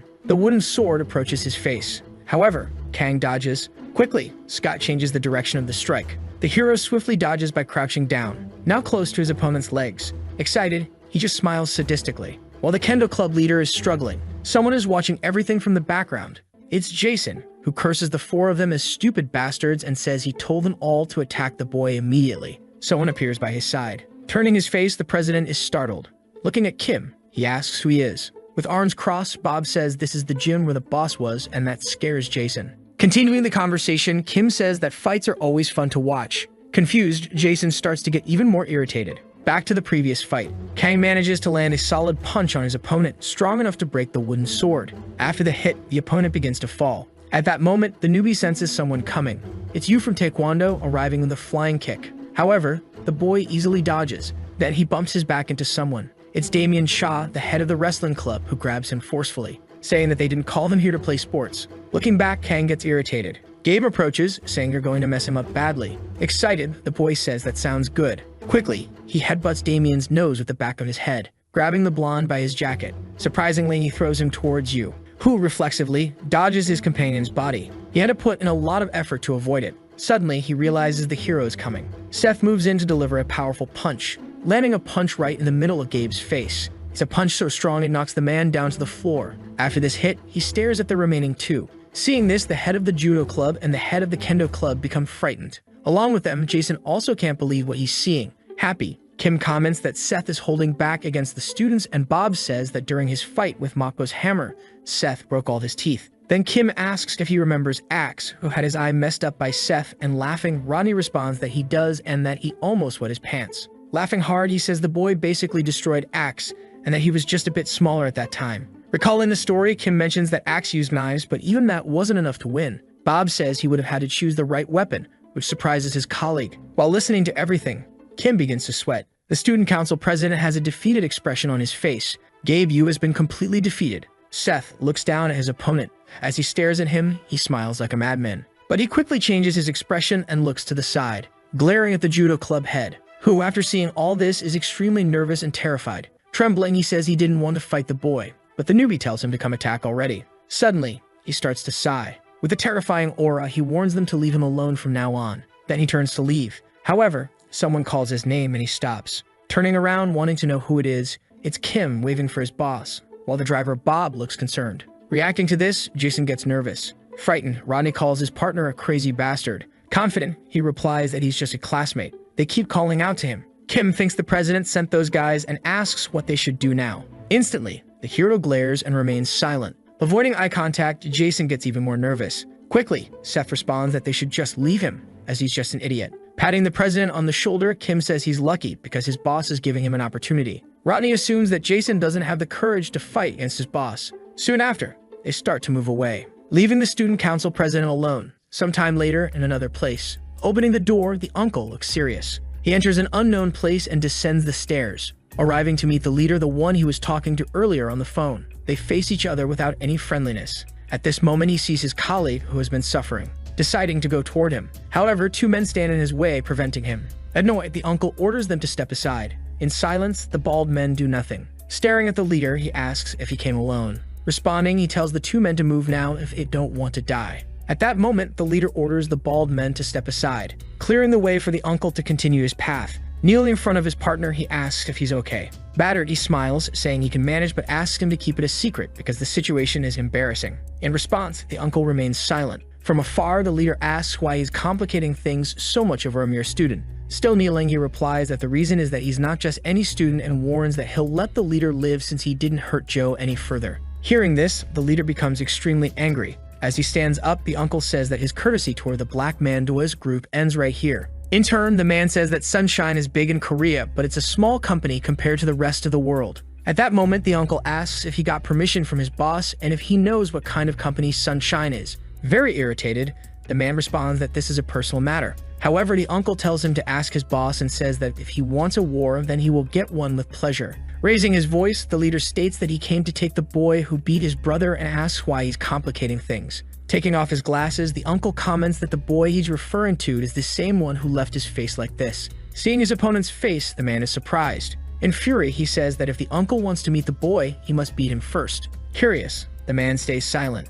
Concluding, the uncle says that if he loses, he'll go home and never return to this place. Breaking the silence, the man lets out a laugh. Expressing anger, he says he'll also set a condition. Then he calls out to the bald twins, Jae and Ho. He explains that if the uncle defeats both of them, then he'll fight. Still without his glasses, the uncle remains silent, staring at them. The bald men do the same. Suddenly, the two rush at him simultaneously. One prepares to land an open-hand strike, while the other gets ready to punch. They hit an open-hand strike and a punch to the stomach, respectively. But feeling no impact, the uncle just glares with hatred. Both bald men are shocked and scared by this. Quickly, a fist moves toward one of their faces. It lands a punch square in the middle of his face. With the force of the impact, the bald man is thrown backward. Agilely, the uncle shifts direction, grabbing the other bald man by the neck. With impressive strength, he lifts the muscular man by his throat, squeezing tightly. This terrifies the leader, who doesn't understand what's happening. With an expression of indignation, the uncle stares at the bald man until the end. However, he decides not to finish him off, throwing the man forcefully into the drawers.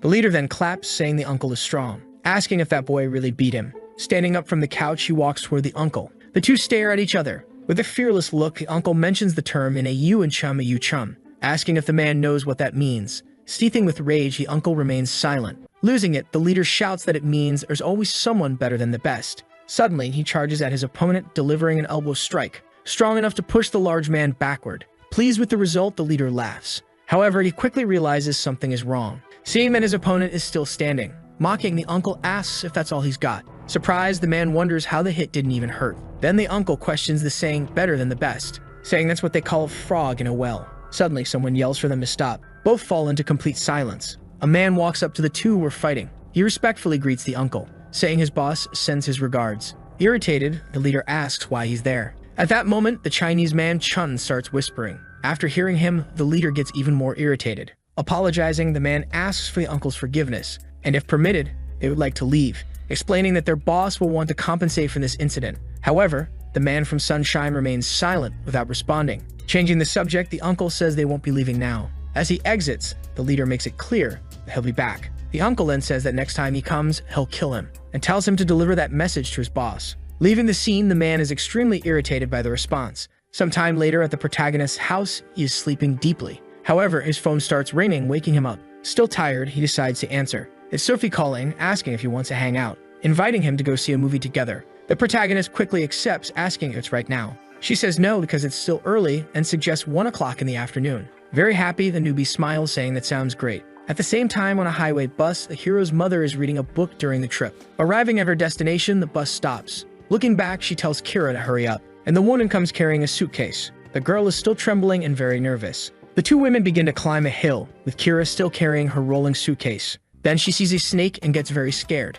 The old woman sighs, clearly exhausted. They continue walking through this kind of forest. However, they start to see something. After finishing their climb, they come across a dojo. Kira is exhausted from carrying her suitcase throughout the entire walk. Upon arriving at the place, the older woman begins to open the door. An old man is sitting and looks surprised. Bowing, she addresses him as master, and he asks what brings her here now. Peeking around, the girl asks who this old man is. However, as she looks to the side, she notices that the driver Bob is also there, spying. Surprised, the old woman looks at him, commenting that he's grown a lot and calls him little brother. This leaves the man a bit confused. Then she turns to the girl, grabbing her attention as well, telling her to wait there and do nothing. Nervous, Kira quickly agrees. Back to the protagonist, he arrives at the cinema for his date. Embarrassed, he asks her if he made her wait too long. But Sophie assures him that he didn't and asks if he slept well. Changing the subject, the hero asks his friend if there's something she wants to watch. The two start looking at the posters. Sometime later, Seth is holding posters for a movie called Witch. Meanwhile, Sophie has posters for a movie about a kitten.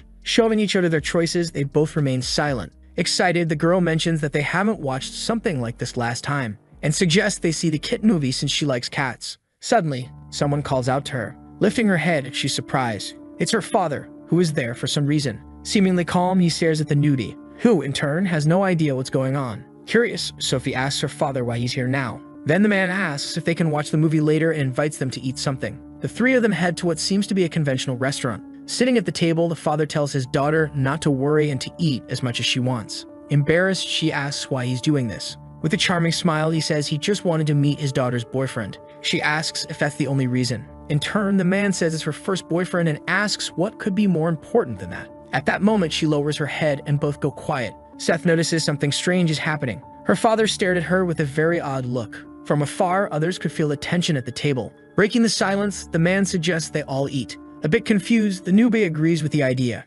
Meanwhile, at the temple, Akira is sitting and waiting. A man walks past her, but the girl avoids eye contact. He tries to look from a different angle, but she turns her head away. Even as he leaves, she tries to see her face. Nervous, the girl asks what's going on. Soon, she notices someone approaching. It's that same man who came to see her again, already bothering her. Frightened, she asks where she is. At the same time, inside the temple, the old man says the girl outside has killed many. Then the woman says she has healing powers as well. Surprised, the man asks if that's true, and the lady says she was hoping to leave the girl in his care for a while. Annoyed, the man responds that he had a purpose. Arguing, she says that everyone has the right to protect the power they were born with. Mocking, the man says the one who said that is the same person who gave up being hair for a man. Hearing this, she remains silent. Bowing, she apologizes. Stroking his beard, he explains that she's the best in training in every way, and that no one is better than her, so she should take care of it. At this, the woman asks if he intends to send his student away from the temple. However, he questions how he could keep him in the mountains. Again, the protagonist's mother says nothing. Staring at her, he says she can go and he will watch over the girl for a few days. Receiving his positive response, she begins to rise. Thanking him, she bows to her master. Back to the meeting between the future son-in-law and father-in-law, both remain quiet at the table. Irritated, the newbie says if he has something to say, he should just say it already, mentioning that he didn't send Sophie away for nothing. In response, the father says that the boy knows what he does. This leaves the boy completely confused. Smiling, the father explains that what he does isn't that important. Getting irritated again, he makes it clear that the protagonist's identity is far more important. Sophie stays completely silent after the comment. Continuing, the father says he heard that Seth is the heir to the Sunshine Group and that 90% of Korea's companies work for his company. The newbie is somewhat surprised, but still says nothing. Surprisingly, the man says he won't reveal this to his daughter, which leaves Seth completely shocked. However, he explains that if his daughter stays with him, she could be in danger. At that moment, he pulls something out of his jacket. It's a photo, which he places on the table. The photo contains 3 individuals, and he explains it was taken at Incheon Airport. He comments that he's only helping for one reason and that this will be the last time. Standing up, he says that if there's even the slightest chance his daughter is in danger, Sunshine will disappear without a trace. After saying that, he simply leaves. Holding the photo, the protagonist looks at it. Something feels very wrong about this situation. Sophie arrives, noticing that her father is no longer there, and heads toward the newbie, who calls her over. At that moment, he crumples the photo so she can't see it. Curious, the girl asks where her father went. Trying to stay polite, Seth explains that her father said something important came up and he had to leave. Saying this, he hides the photo in his pocket. Completely irritated, she questions why her father embarrassed her, and then left, as now they can't watch the movie. Quickly, Seth suggests they go watch it now. Delighted by the comment, she asks if they really can, and the boy replies yes. Taking her hand, Sophie tells him to hurry. Both are very happy with the date. However, the protagonist still feels something is off. After the movie, they're walking and she asks if the film wasn't wonderful, to which Seth responds that it was good. At that moment, she blushes and starts to laugh. Then she says she can go home alone from here. Feeling very happy, she thanks him for watching the movie together. In response, the boy says he had fun too. Sophie says goodbye, telling him she'll see him tomorrow. They wave at each other. Soon, she heads home. Quickly, his ride arrives. Trembling, the boy grabs his phone. He decides to call his uncle. At the hospital, his uncle is watching over Joey, unaware of his phone ringing. He's staring at his companion, who is severely injured. However, it's impossible to see his reaction because of his sunglasses. The call goes unanswered. Frustrated, the boy calls for his driver. Throwing the crumpled photo to him, he asks him to identify who the people are. With great skill, Bob catches the photo, opening it and smoothing it out. Upon seeing the picture, he is startled and shocked. Not understanding, Seth asks if he recognizes these people. Bob confirms that he does.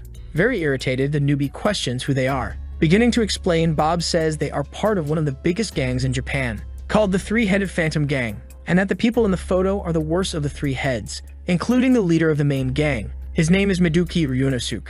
At the same time, elsewhere, an old man is deep in thought. Those 2 Chinese leaders are completely defeated. Turning around, the elder explains that he had already told them not to be reckless. This is the head of the Black Group, part of the Mandu gang. His name is Meng Lei. This leader is, in fact, his son. He explains that his brother was humiliated. Retorting, Meng Lei says that this stupid incident isn't enough for him to attack Sunshine. Confused, his son asks if this is just a stupid incident. Suddenly, his father yells, calling him an idiot, which leaves him completely startled. He asks if he doesn't know why the gang has left Korea alone all this time. Perplexed, the man asks if the Sunshine Group is really that big. His father then explains that the Sunshine Group isn't the real problem. The problem is that she is there. Returning to the past, he begins to explain. He is gathered around many people. As he stares at another man, likely his opponent, suddenly, someone appears atop a shipping container. Looking up, the man becomes very nervous. Then a woman arrives along with his opponent on a night with a full moon. She has a very strong presence along with a dangerous look. Just remembering this makes the old man tremble nervously as he runs his hand over a scar, which was likely caused by her.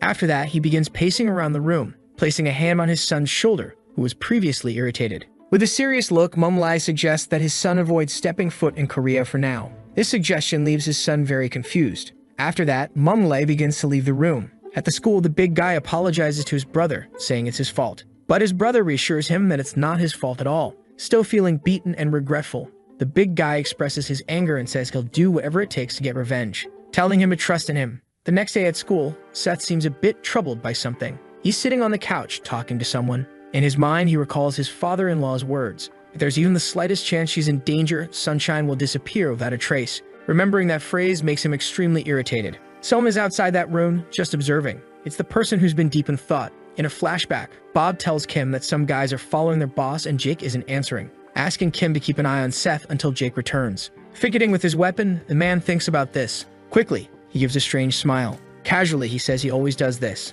Back in the present, he continues watching his boss. However, the boy seems to have improved and noticed. Looking out the window, Seth comments that the weather is really nice today. Outside the school, two men are walking. Victor asks if he's alright and says he can handle it if he can't. Brock remains silent. Both have very serious expressions as they walk. Inside the school in the principal's office, he doesn't seem to be doing anything. Suddenly, someone starts knocking on the door, startling him and snapping him out of his trance. Opening the door, it's Brock and Victor. The former teacher, now the principal, is surprised by their arrival. The big guy gets straight to the point, saying they're here to ask for a favor. Back in the protagonist's room, the principal is calling through the phone. Hearing this, Seth is extremely confused. The same goes for Sophie, who also doesn't understand anything. Continuing the call, the principal tells him to come to the gym before lunch ends. Hearing this, the protagonist feels uneasy, suspecting something is up. He quickly gets up from his desk as the girl watches. She seems very worried about what might happen. However, the newbie keeps moving forward. With a murderous aura, he's deeply irritated, walking past Kim without saying a word. His subordinate, however, continues watching in silence. At the gym, the principal is also there and sees Kim arrive. All three observe the protagonist. Brock tells them to get started. Confused, the newbie says nothing, but he stares directly at the principal, asking what all of this means after all. Explaining, the man says the big guy wants a rematch and asks what Seth thinks of that. However, the newbie just continues to stare, giving no response. Intervening, Victor explains that Brock is just asking for a rematch and asks if Seth isn't the type to run from a fight. Smiling, he tries to provoke the boy. Seth smiles back, saying Victor is right. With a maniacal expression, Seth says it doesn't matter what the reason is. Kim heads toward the gym as well to see what's going on. He arrives to continue his observation in total secrecy. Meanwhile, the new student is stretching. This is right when the principal tries to hand in gloves. However, the newbie insists he doesn't need them, saying that wearing them makes it feel like they're playing a sport. This catches the principal's attention, as it is indeed a sport. He explains that there are rules. Seth tells him not to worry, as there won't be anything for him to be responsible for. Casually, with his hands in his pockets, he walks up to his opponent. Irritated, he says he's been waiting and lunch is almost over. Focused, Brock stares back, ready to start the fight. Quickly, he goes for the first strike. However, the new student has been patiently waiting for this very moment. He dodges with ease. Seeing this, the big guy is very surprised. Trying to counter, the new student also throws a right punch, but his opponent manages to dodge it. At that moment, the two stare at each other. Then they continue their seemingly ruleless fight. Elsewhere, a man in a trench coat and tie tells his boss that they found the person. His boss smiles, saying it's time for them to go, stating that they can't waste any more time. Back to the fight, Brock is very focused, charging forward with everything he has against Seth. Quickly, the boy lands a punch on him, completely altering the trajectory of Brock's strike. He's very excited about this fight. Swiftly, Seth lands a left punch on his opponent's face. The impact sends Brock stumbling backward, losing his balance. However, he still hasn't fallen to the ground. Seeing this resilience, the newbie is surprised. A clenched fist approaches him. Brock attempts a downward punch trying to hit him, but the newbie manages to dodge. The two were in a somewhat balanced fight. Nervously, the principal continues analyzing the fight. He remarks that Brock is indeed strong. Recalling the time when Brock was a first-year student, he managed to defeat all the upperclassmen who came to challenge him. However, the principal grows even more nervous as he thinks about Seth Kang, wondering who the hell he is. Both prepare to throw their next punches. The big guy tries to land a punch, but it's dodged. Seth tries to hit Brock's head, but it's also dodged. With his left hand close to his face, he stares at his opponent. Suddenly, Seth readies his right hand for a punch. Alarmed, Brock notices the movement and tries to do something to defend himself. Kang lands a punch with his left arm, but Brock manages to defend and block it just in time. While blocking, Brock simply observes him. His opponent has a psychotic expression on his face. Suddenly, the bell rings, catching the former teacher's attention. However, Kang continues throwing punches while Brock blocks. Seth is clearly excited by the fight. Intervening, the principal tells them to stop immediately, explaining that lunch is over and they should finish after class. However, Seth doesn't like that idea at all. They lock eyes and Brock is visibly exhausted. Turning away, the newbie begins to leave. Then he calls out to Brock with a smile and says that he'll hear from him soon. This statement leaves Brock shaken. In the background, Victor silently observes their fight. Though quiet, he's certainly nervous about what he's seen. Elsewhere, a man with a scar on his face is on the phone, saying that they're ready. On the other end of the line, the person says they'll take care of the rest, so there's no need to worry. Once it's done, they'll be generously rewarded. The gangster says it's time to get to work. He's sitting in the backseat, with his driver accompanying him. He's in a black car that looks a lot like the protagonist's. However, behind him is a fleet of buses. Holding a cigarette, he says they need to finish this job as quickly as possible. Sometime later at Ancient Airport, the defeated leader starts leaving, accompanied by his brother, who got beaten earlier, along with his brother's henchman, who also took a beating on the same occasion. Holding the photo in his hand, he asks where Alvin is, and the Chinese man with sunglasses responds that he was at a school with a team. Shaking, he looks at the photo of the protagonist. Filled with anger, he mutters, "We lost this time." Meanwhile, inside the school, Sophie is silent, looking back, clearly worried about her romantic interest, Seth. The new student seems troubled by something as well. Outside the school, Bob is smoking. This time he's alone. Suddenly, he notices something strange happening. A car, along with a group of buses, arrives in front of the school. However, they pass right by the place. Seeing this, the driver is confused, wondering what's going on. These men park the buses and cars somewhere a bit nearby. Soon, they exit the vehicles and begin to run. Judging by the number of buses, it seems like a lot of people. Still smoking, Bob silently observes. The henchmen begin to gather to carry out their mission. Their leader then steps out of the car wearing a genuinely happy expression. Seeing this, the driver becomes instantly suspicious. Throwing his cigarette to the ground, Bob approaches and the man notices his presence. Confused, the bald man asks who he is,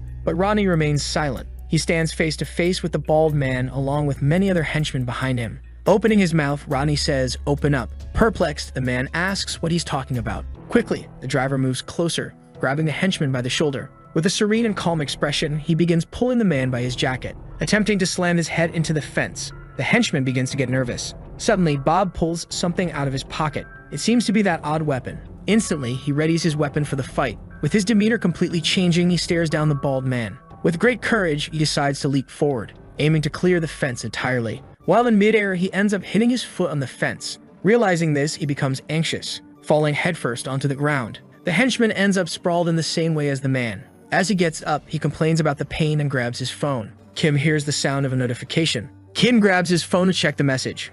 When he sees the screen, he's very surprised. It's a message from his boss's driver, informing him that they've arrived. Surprisingly, Kim stands up abruptly, making noise. Nervous, the teacher doesn't understand what's happening. With a calm and seductive smile, Kim explains that he needs to go to the bathroom. In the background, the teacher says it's fine. Irritated, he keeps walking without saying another word. Stith, not Nave, begins to suspect something. At the same time, in the school gym, Victor tells Brock that he's going to lose. However, the big guy remains silent, not responding. Continuing, the blonde tells him to step down this time and that he can train more with him. Hearing this, Brock gets very irritated. Saying no, he insists he hasn't tried everything yet, which confuses his colleague. Continuing his explanation, Brock says his specialty is wrestling, and concludes that from now on, he'll fight his way. Out of nowhere, someone kicks the door down. Both are surprised and frightened by the scene. The man who broke the door walks into the gym, carrying a baseball bat, accompanied by several other henchmen. Thinking about it, Brock and Victor just watch angrily. The man gets their attention. Showing them a photo of Seth with Sophie, he asks if this boy is here. The man next to him says that obviously Seth isn't here and suggests they search elsewhere, and offers a reward of 10,000 for whoever finds him. The man agrees and they start to leave. However, one of the students calls out. Turning around, the man asks what they want. Brock asks why they're looking for that boy. Confused, the man with the Vegeta-like hairstyle doesn't understand the question either. Looking to pick a fight, Victor and Brock move toward the men. The henchmen are searching all over the school for the newbie. Many of them are gathering on the first floor. They begin splitting into smaller groups to make the search more efficient. One of the groups starts heading toward a staircase. However, someone shows up to block their path. It's Kim, the now loyal subordinate and friend. Annoyed, he asks what the three-headed phantom gang is doing here. One of the bald men asks who he is. Without hesitation, he replies that he's from Sunshine. Suddenly, Kim leaps into the air. Clearing all the steps in one bound, he lands in front of the henchmen. They're standing very close to each other. Kim comments that he could get expelled from school for this. Quickly, he stabs one of the bald men in the stomach with a knife. Then he gets ready to strike again. Without any mercy, he lands multiple stabs with his weapon. After all the strikes, several men fall to the ground.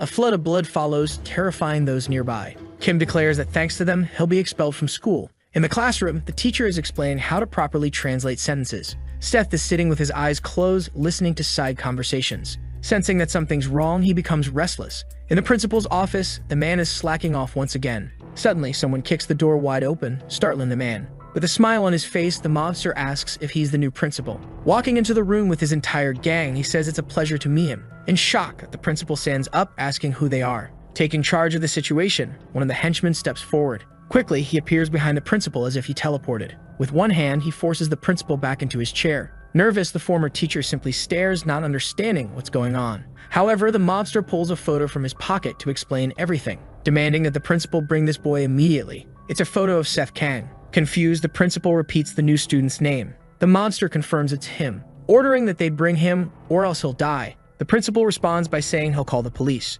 His trembling hand reaches for the landline phone. Stalking nonchalantly, the mobster asks if the principal knows what will happen if he does that. At the same time, in the Youngjin Jin School boxing gym, Brock asks again why they're looking for the boy. The man with the Vegeta-like hairstyle seems to have heard nothing. The two students remain silent. Suddenly, the man charges forward with the baseball bat, cursing. Without hesitation, Brock lands a punch right in the crazy man's face. Instantly, the man is knocked off balance. Without a second thought, Brock finishes him off with another punch to the face. Seeing this, the other henchmen are in shock. Even Victor is surprised by the strength of Brock's punch. Without fear, the big guy glares at everyone. The henchmen, armed with knives, rush toward the high schooler. Frustrated, Brock yells at them. He grabs one of their faces, squeezing it. Then he starts pummeling everyone around him. Seeing this, Victor gets nervous. He also joins the fight, saying he hates being dragged into this kind of mess. Soon, the two of them start beating down the thugs together like a duo. Back to Kim, who just defeated a lot of henchmen. The remaining ones are getting very irritated. They rush at him, yelling that they're going to kill him.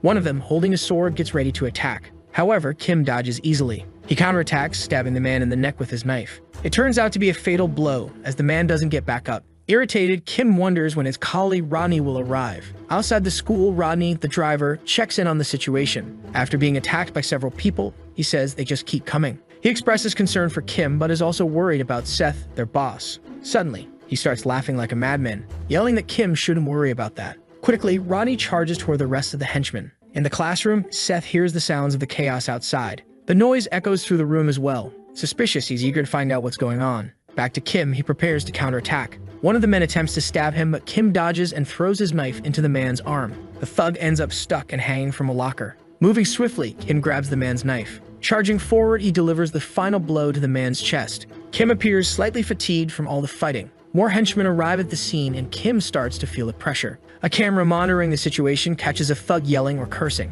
Suddenly, a blonde thug kicks Kim in the face, sending him crashing to the ground with a flying kick. In the classroom, Seth stands up, confusing his teacher. Sophie looks at the protagonist, curious about what's happening. As he heads for the door, he says nothing. Looking at the teacher, he tells her not to let anyone leave the room. With his hands in his pockets, he descends the stairs. Soon, he spots something. Someone is lying on the ground, defeated, and he realizes there's a fight going on. A group of men is surrounding his subordinate, Kim. Sweating, Kim is left with only a knife to defend himself. The newbie silently observes. However, as he glances to the side, he notices something useful. It's a fire extinguisher. The thugs are closing in on Kim with their weapons. But something catches Kim's attention. His boss is approaching from behind the thugs. Seth hits one of them with the fire extinguisher. The impact is so strong that it makes a loud noise. The thug slams his head into the lockers. After the hit, Seth seems thrilled. Nervous, the leader orders the henchmen to get the boy. Excited, they all charge toward the young man. Without a hint of fear, Seth faces the situation with a psychotic smile. Quickly, he opens the extinguisher, spraying it directly at the thugs coming at him. As they can't see anything, he takes advantage of the situation, throwing the extinguisher into the middle of the smoke. Excited, he decides to jump into the fog. With the smoke covering everything, he starts beating everyone down. Without anyone noticing, he slips out of the smoke, heading straight for the leader of the operation, grabbing him by the head with force. He prepares to slam him to the ground with all his strength. It appears to be a total knockout. Seeing this, his subordinate Kim is shocked. Annoyed by the situation, the newbie sighs. He calls for the principal and the man dials the police, asking what the emergency is. He explains that the school is under attack by gangsters. He says the school building is full of mobsters. Panicking, he asks if they can come quickly. Hearing all this, the mobster stares at him. However, the police operator starts explaining, saying that due to the election ceremony, there aren't enough officers available. Continuing, the operator says they'll send the closest police agents as soon as possible. They hang up on the principal, who's left in shock, repeatedly saying hello. His trembling hand realizes he's in serious trouble now. Chip, the mobster, simply smiles at him. Suddenly, one of his subordinates calls out, announcing that they finally found the boy. This news makes Chip extremely happy, filled with excitement. Meanwhile, Seth has just defeated most of the henchmen. However, a few still remain. These remaining ones are nervous but ready to fight. Wanting to get out of this situation, the newbie asks if they have contacted his uncle yet. His subordinate responds that he hasn't answered yet but left a message. Hearing this, Seth becomes extremely nervous. Afraid, his subordinate apologizes profusely. However, Seth says that whatever happens, this seems to have gone way too far. The subordinate responds that his safety is the top priority at the moment. Hearing this, Seth remains silent for a moment. Changing the subject, he tells them to take this fight outside, and his subordinate agrees. Outside the school, Bob is handling things in his own way. A man approaches him from behind to attack. Without even needing to turn around, Bob strikes him. The man goes limp and falls to the ground as Bob says, "Time to go on a roaming run." He smashes another henchman's face, sending him flying as if he were a baseball. It seems like Bob has already defeated everyone with little effort. Opening his eyes, he notices something unusual. His boss, Seth, and Kim are fighting other henchmen along the way. Seeing this, the driver is shocked and surprised. Excited, he sees Kim smiling while their boss remains completely serious and silent. As they walk down the corridor, someone approaches the trio. It's Brock and Victor, who have also taken down all the henchmen in the gym. Annoyed, Seth tells them to stay out of this. Sweating, the blonde doesn't care much. Brock comments that it seems a little too late for that. This leaves the protagonist even more irritated. Walking through the school corridor, a new figure appears, questioning why all the boys are on the ground. He approaches the group of students, commenting that they seem careless. He notes that they're ruining the gang's reputation. Seeing this man, the newbie realizes it's Miduki Inosuke. He must be one of the 3 leaders of the 3-headed Phantom Gang, which is the largest gang in Japan. Seth asks what Inosuke wants. Excited, the mobster asks if Seth thinks he came to play. Inosuke declares that he needs to at least take the head of the Sunshine Group hair. Furious, Seth tells him to come and try. However, his subordinates step forward to protect him. At this, the Mafia leader calls for Kyle. He introduces Kyle as the #1 fighter in all of Japan. Kim and Bob prepare for a fight. Quickly, Kyle charges at them. He lands a punch on Rodney's face, confusing him. Simultaneously, he kicks Kim Kiyoshinga in the face. He manages to execute these moves with incredible speed, even surprising Seth Kang himself. In front of Yeonjinjin School, a police car approaches. It parks in front of the school. A police officer exits to assess the situation. He notes that nothing seems out of the ordinary and suggests they inform the station that everything is fine. He suggests they take a break. However, his partner notices something strange. He asks what it is. Surprised, his colleague asks what's happening. Quickly, he sees a bald henchman lying near the fence. Seeing this, he's taken aback. Sweating, he looks around. Soon, he sees multiple men lying on the ground. He is shocked while his partner asks again what's going on. Grabbing the police radio, he reports that they are at Yeonjinjin High School. However, he stops reporting when he hears a noise. Looking behind him, he notices something strange. A black plane has just arrived at the scene. The back door opens. 3 men emerge, with the one in the middle being the leader of the Anyang branch of the Sunshine Group. His name is David Lee, also known as White. Quickly, several vans arrive at the scene as well. Many people exit the vehicles, heading toward the officers. The 2 police officers become increasingly nervous.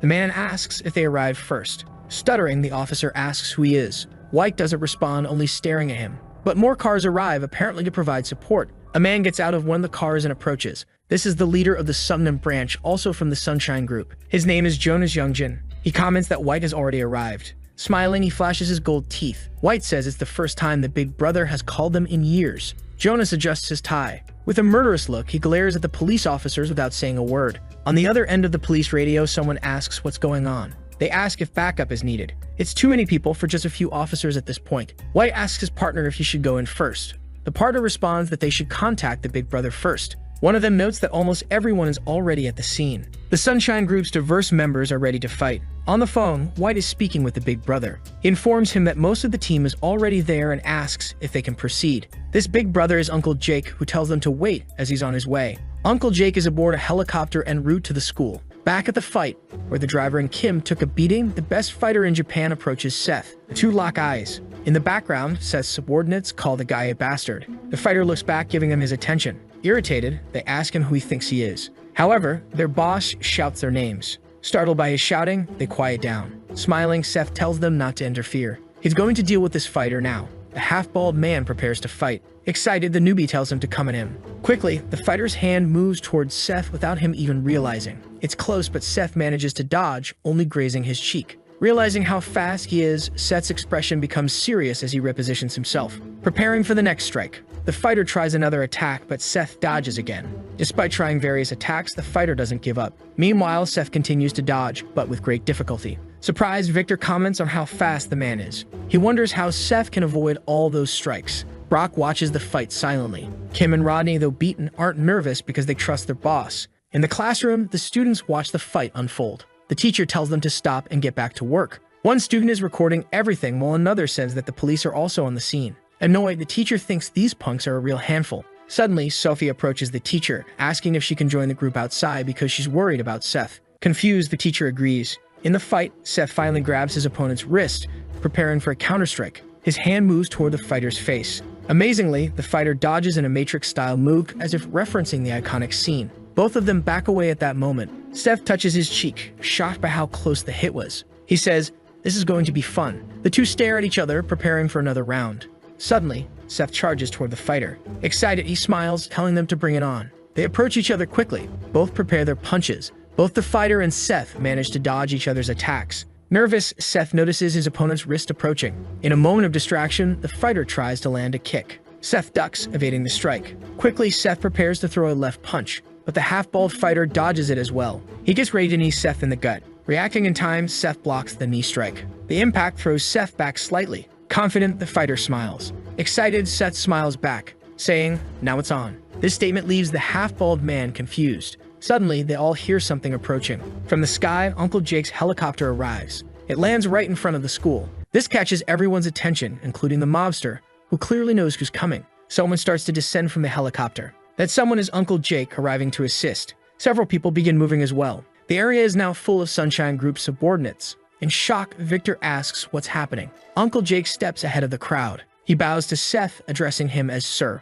Instantly, everyone present begins bowing as well. In the classroom, the students are confused. They ask what's going on and why everyone is bowing. The two police officers outside are also confused by the whole situation. Nearby, a group of Chinese gang members are on top of a building. But one with the ponytail asks his brother if it was Seth who defeated him. His brother confirms. Then the man asks if he thinks he can win if they fight again. His brother remains silent. Looking at his other partner, the ponytail guy comments that things have gotten a bit more complicated. He asks what they should do now. The man with sunglasses responds that there are too many Korean police officers around. He suggests they retreat for today as well. Smiling, he says he wants to see how everything turns out first, because it's gotten interesting. A voice suddenly interrupts, asking if it's really as fun as he says. Instantly, the three men turn around to see who it is. To their shock, it's Seth's mother standing in the middle of them. The man is stunned, realizing he hadn't noticed the woman's presence at all. With a terrifying aura, Seth's mother stares back at the Mafia leader.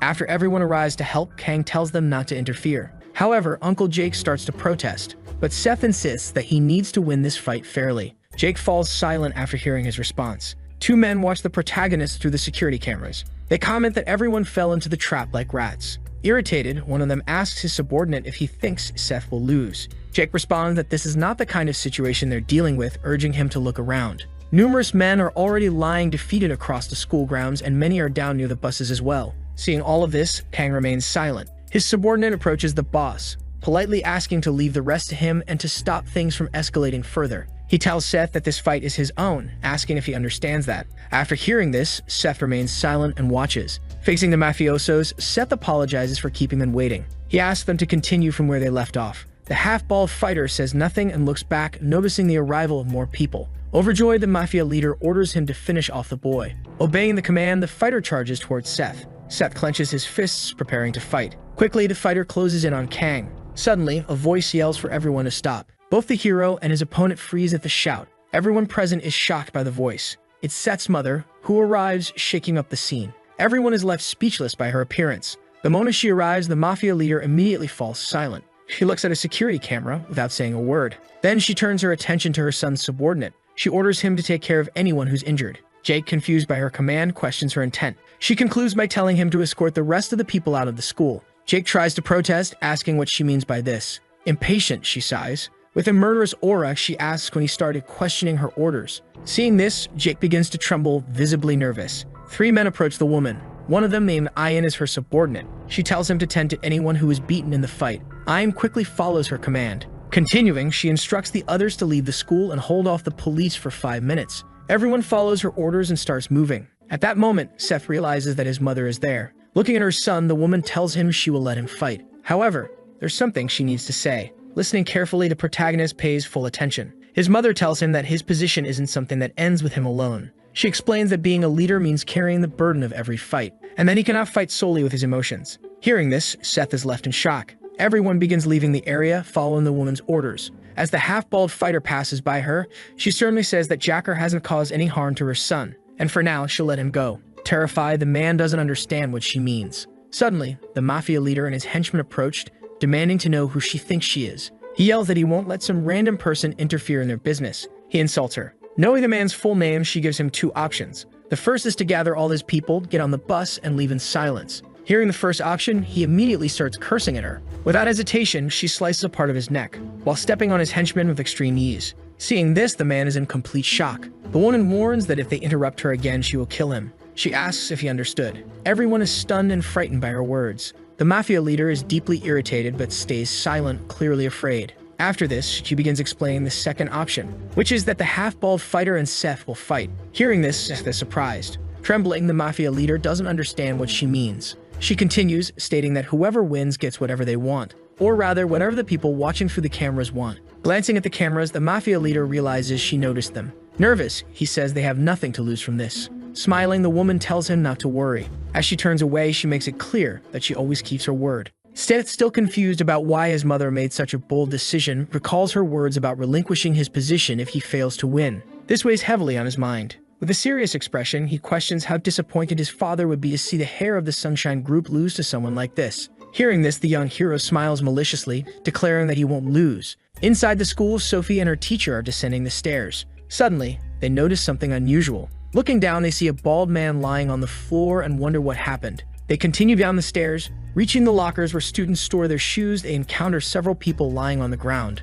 Both become extremely nervous about the situation. Sophie pulls out her phone from her pocket. In an attempt to do something, she dials the police. However, the teacher explains that they already called the police and should return to class. But someone answers the call. Sophie recognizes the voice and asks if it's her father. He responds, asking why his daughter is calling at this time. She explains that something happened at the school, that the police haven't arrived. She mentions that some gangsters invaded the school, which makes her father very worried. Instantly, he responds, "Daddy's coming." Nervous, the teacher suggests they hurry back to class. At that moment, several people enter the school. Sophie notices the arrival of some men. One of them, who belongs to the Sunshine Group, notices her as well. They approach the two girls. Frightened, the teacher asks who he is. Confused, the man doesn't respond. He kneels near a body and checks for a pulse. Suddenly, he opens his jacket, revealing several medical tools stored inside. Taking out a scalpel, he says the person is still breathing. Nervous, Sophie can only think about her boss, Seth. Meanwhile, outside the school, the Sunshine Group's subordinates are securing the perimeter. Kang and his opponent stand face to face.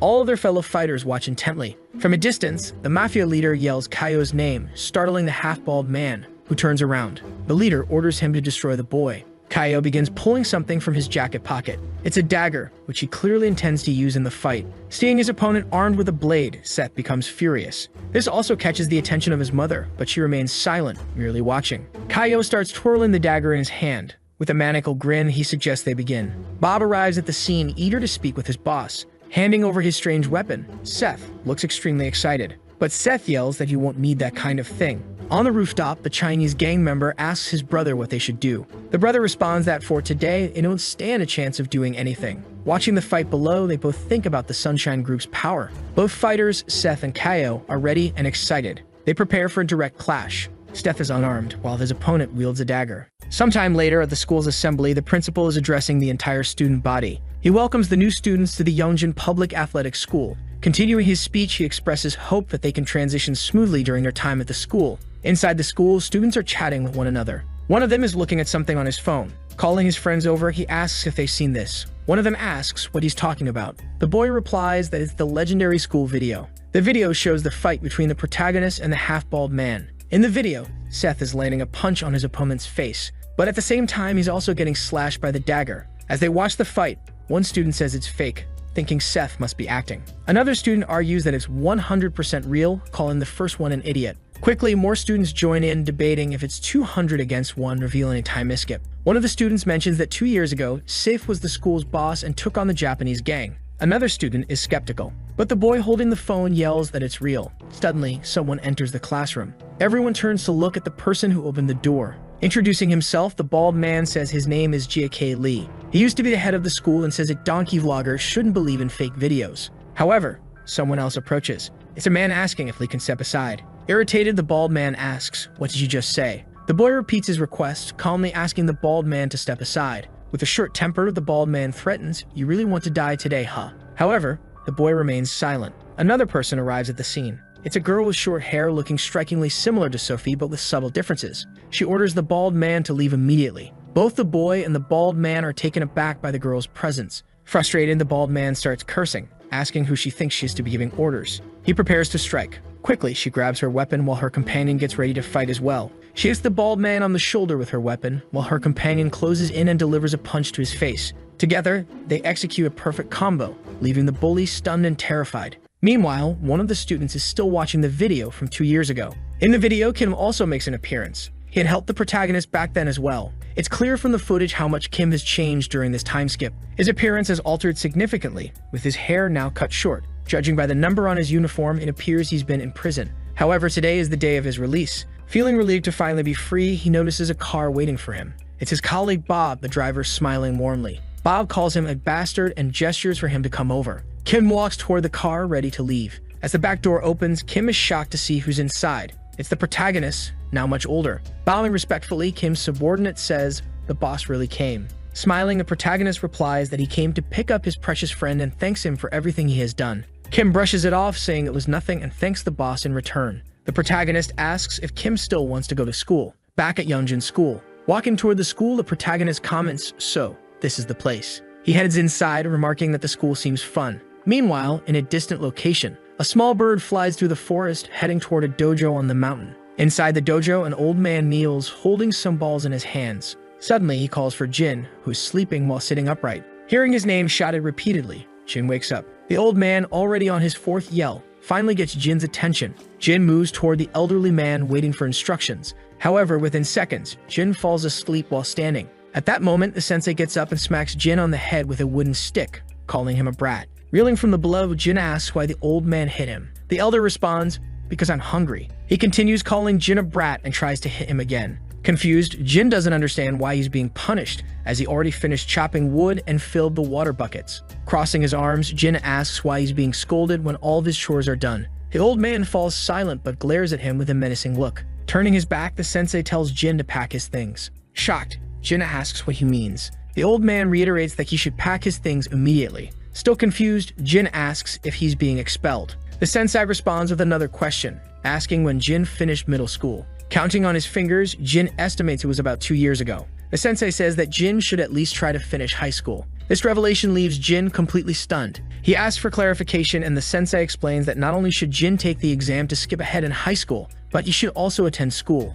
Jin, now speechless, remains silent. Sometime later, Jin heads to the city. He's amazed by the architecture of the place. Humming a tune as he skips along, he makes his way toward his new school. Soon he's impressed by the sight of it. Entering, he notices posters for the National Boxing Championship featuring Victor and also posters for the American Martial Arts League from the Chen group. Walking through the corridors, he heads toward classroom number 5. Inside, a man is writing on the blackboard, introducing himself as the new teacher. "My name is George Wu, and it's a pleasure to meet you all." He continues, explaining that as many know, the school has now become an athletic school. He's heard that there are a few aspiring athletes in the class. Asking those students to raise their hands, the 3 main students in the class do so. George acknowledges that sports are important but reminds them that they still need to focus on their studies. Just then, the boy from earlier appears at the door, curious about what's happening. The teacher looks at the new student and asks, "Who are you?" Embarrassed, the boy explains that he believes this is his class. Surprised, the teacher realizes it's the transfer student's first day. The boy then explains that as a transfer student, this is his first time attending school. He recalls his old man telling him that he should greet his teachers properly, and thus, it doesn't feel like just another school day for him. George, the teacher, walks toward him, stating that they need to check things thoroughly. He asks the boy to take his seat in the empty chair. Happily, the boy complies. As he looks around the classroom, he's a little surprised by everything. Introducing himself, he says his name is Jin and that this is his first time attending school. The class is shocked by this information, asking if it's really his first time. He confirms, explaining that he graduated by passing the exam to skip middle school. Hearing this, the students grow curious, while Jin smiles. He holds a piece of paper with something written on it. Glancing around to ensure he's in the right place, he heads toward a two-story house. Confident that this is the right location, he rings the doorbell. The intercom grants him access. The door opens and he steps inside, spotting a woman. It's the protagonist's mother, who smiles and says, "You've arrived." The man is overjoyed to see his sister. She jokes that after all, he didn't get lost. With his arms crossed, he retorts that while he may have come from the forest, he's not stupid. His sister laughs, telling him he did well. She leads him inside as he removes his shoes. They calmly ascend the stairs. Curious, she asks how school was, and he responds that it was fun. Surprised, she says that's wonderful. When they reach the second floor, she opens the door to a room. She tells him that this will now be his room. Jin is amazed at the room his sister has given him. She explains that it used to be her son's room, though he lives elsewhere now but attends the same school. Jin is puzzled by this news. As she leaves, she tells him he'll see her son soon. Smiling, she suggests that he put his things away and follow her. In the house, there's a passage leading to a basement, resembling a secret cellar. As they walk down, it's quite dark, so she carries a candle for light. When they reach the bottom of the stairs, she asks him to wait. She lights additional candles to illuminate the area better. Seeing the room clearly, Jin is surprised. The basement is filled with various weapons. With a mischievous smile, his sister asks why they haven't tested her little brother's abilities yet. He doesn't understand what she means. Continuing, she asks him which weapon he'd like to use. Ignoring her question, Jin warns her that she'll hurt herself this way. Shocked, she stares at him. Jin explains that as the successor of their clan, he was taught from a young age never to lose. They lock eyes after this revelation. She responds with a laugh, saying that it looks like she won't be going easy on him. Meanwhile, back at school in a study room, the students are gathered around a large table. One student is missing. His close friend, Sophie Kim, who is now the student council president, is worried, feeling his absence. She explains to the gathered club leaders that she's called them together for one reason. Mike Ham, the new captain of the Taekwondo club, says he's exhausted from training and suggests speeding things up. Paul Kwok, now the captain of the judo club, agrees, adding that the boxing and martial arts club captains aren't present either because they're busy with competitions. After these statements, a heavy silence fills the room. Nervous, Sophie doesn't say a word. Suddenly, the door opens. It's Victor Chu, now the president of the boxing club and the reigning IBF Asian champion. He walks toward the meeting table, drenched in sweat from what appears to be a training session. Apologizing for being late, he smiles. Sophie smiles back, saying it's fine and that the meeting has just started. Victor pulls up a chair to sit down. However, Sophie quickly asks what happened to Brock. Victor explains that Brock has a competition next week, so he's been training for it. Surprised, Sophie asks if it's a new competition. Victor confirms and then asks why they're having this meeting now. Sophie reminds him it's about recruiting freshmen who aren't involved in sports, questioning if he forgot about the freshman recruitment next week. Victor, a bit shocked, admits he did forget. Interrupting the conversation, Mike Ham, the president of the Taekwondo club, yells out. Annoyed, he commands they stop chatting and get to the main topic. Seeing this outburst, Victor stays quiet. Sophie, the student council president, apologizes and says they'll begin now. She explains that the main point is that the principal asked for a favor, which is why they are all gathered. Before starting, she makes it clear that clubs are strictly forbidden from forcing freshmen to join. The second rule is that all clubs should avoid entering unnecessary competitions. Furthermore, if there are any tests or extremely intense training, it must be carefully considered. However, Sophie doesn't fully explain the third rule and the meeting ends shortly after. She tells everyone that's all for today. As she finishes packing up her materials, Victor remains seated silently at the table. Noticing his presence, Sophie asks if he's going to exercise. Victor replies that he is, but there's something he needs to ask first. He inquires if she's received any messages from that boy. Hearing the question, Sophie starts trembling, shaking her head as she says no. Victor then asks if she's heard anything about him returning to school. She replies that she hasn't seen him in a long time. Smiling, Victor tells her not to worry, reminding her that Seth promised his mother he would graduate. Nervous, Sophie recalls everything that's happened, particularly the terrifying memory of Seth's mother. She remembers how violently she was saved by Seth's mother. The memories of that event cause her to tremble more, breaking out in a nervous sweat. In the background, Victor notices her anxiety and asks if she's all right. She quickly responds that she's fine and hurriedly excuses herself, saying she'll leave first. Watching her leave, Victor sighs, sensing that something even stranger is going on with her. He begins to recall the final fight. He remembers when Seth saved Sophie from a gangster, ruthlessly beating the man. Stiff was in the middle of delivering a brutal beating to the leader, but his mother stopped him from finishing the job. Victor had witnessed everything personally. These memories are somewhat bitter for him. His expression hardens as he clenches his fist. Later that night, Jin is staying at Seth's mother's house. He stares at an egg in his hand. Meanwhile, the lady is washing the dishes. Looking at her brother, she asks if he didn't like the food. Rubbing the egg on his head, Jin responds that it's not bad. Curious, she asks why he isn't eating, and he explains that this is the first time anyone has ever cooked for him. Hearing this, she smiles. She tells him to get used to it because he no longer lives in the forest. Laughing, Jin agrees and thanks her for the meal. He takes some rice and seems to enjoy it a lot.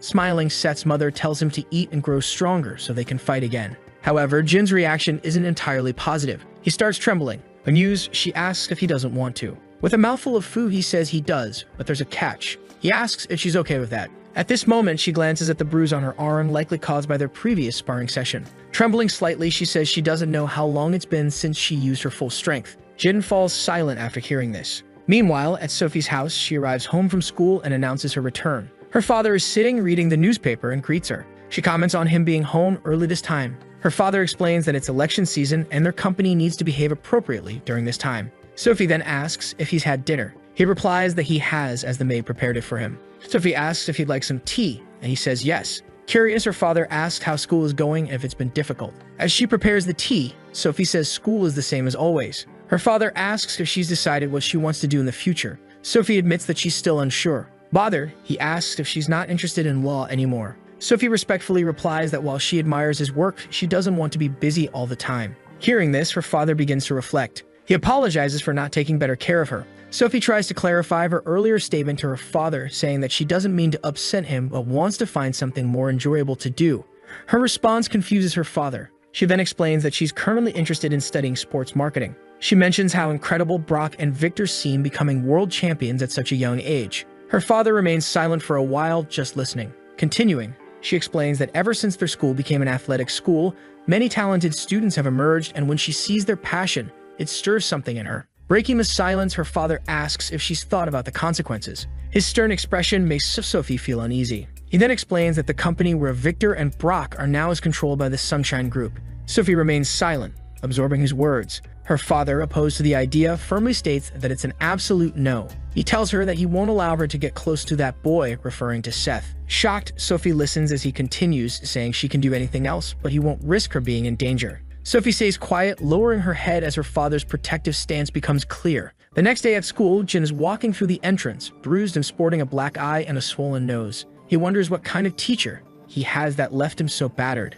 Suddenly, he notices a crowd of students and asks what's going on. It's recruitment day for various school clubs. From football players to karate members, everyone is trying to recruit new students. Excited, Jin thinks to himself that this is going to be fun. Behind him, a tall student approaches and politely asks for some space. Jin greets him, saying, "Hey, you sit next to me, don't you?" Shy, the tall boy bends down and nervously says hello. Curious, Jin asks if the boy is part of any sports club, since he heard that everyone at the school has to pick at least one sport. Embarrassed, the boy admits he's an athlete from the class. Confused, Jin asks what being a class athlete means. Suddenly, a bald-headed student approaches, demanding they move out of the way, calling them trash. Both Jin and the tall boy are stunned by the insult. Annoyed, the bald student asks them again, "What are you looking at? Do you want to get beaten up?" Jin, wearing an innocent expression, doesn't seem to understand. Repeating himself, the bald student tells Jin to move and stop staring at him. The tall boy, nervous, swallows hard and stays silent, sweating. Trying to be friendly, Jin asks, "Are you in our class?" "Nice to meet you, friend." This infuriates the bald student, who feels disrespected by being called friend. He grabs Jin's shoulder and, cursing, asks, "Who said I'm your friend? You're gonna die." However, Jin still doesn't fully grasp what's happening and says nothing in response. Leaning into Jin's ear, the bald student demands that he follow him. After that, the bald guy starts walking away. The tall boy is left utterly confused, unsure of what just happened. Jin, however, simply watches him go and then follows. Later, the two of them find themselves alone in a deserted area of the school. With arrogance, the bald student asks, "Do you know who I am?" Innocently, Jin replies, "Yeah, you're in my class. I saw you yesterday." Enraged, the bald student calls Jin a bastard. Confused, Jin doesn't understand why he's being insulted. Lighting a cigarette, the bald guy introduces himself as Jack Lee, the boss of the school here in Dong. He asks Jin if he's ever heard of him. Sincerely, Jin responds, "No, I haven't." Raising his eyebrows, Jack can't believe what Jin just said. Then Jin quickly reaches over and snatches the cigarette from Jack's mouth. Seeing this, Jack becomes furious. Smiling, Jin innocently says students shouldn't smoke. Jack, now on the verge of exploding, readies himself to punch Jin. He lunges at Jin, who remains perfectly calm. Jack throws a right-hand punch, but Jin effortlessly drops the cigarette and prepares to counter. Using just 2 fingers, Jin blocks Jack's punch, leaving the bully stunned that his fist couldn't make contact. Calmly, Jin says students shouldn't hit their friends while immobilizing Jack's punch. He then grabs Jack by his jacket, holding him in place. Extremely irritated, Jack starts cursing furiously. Suddenly, someone yells for them to stop. Both Jin and Jack turn around to see who it is. It's Henry Chang, the school's student council president.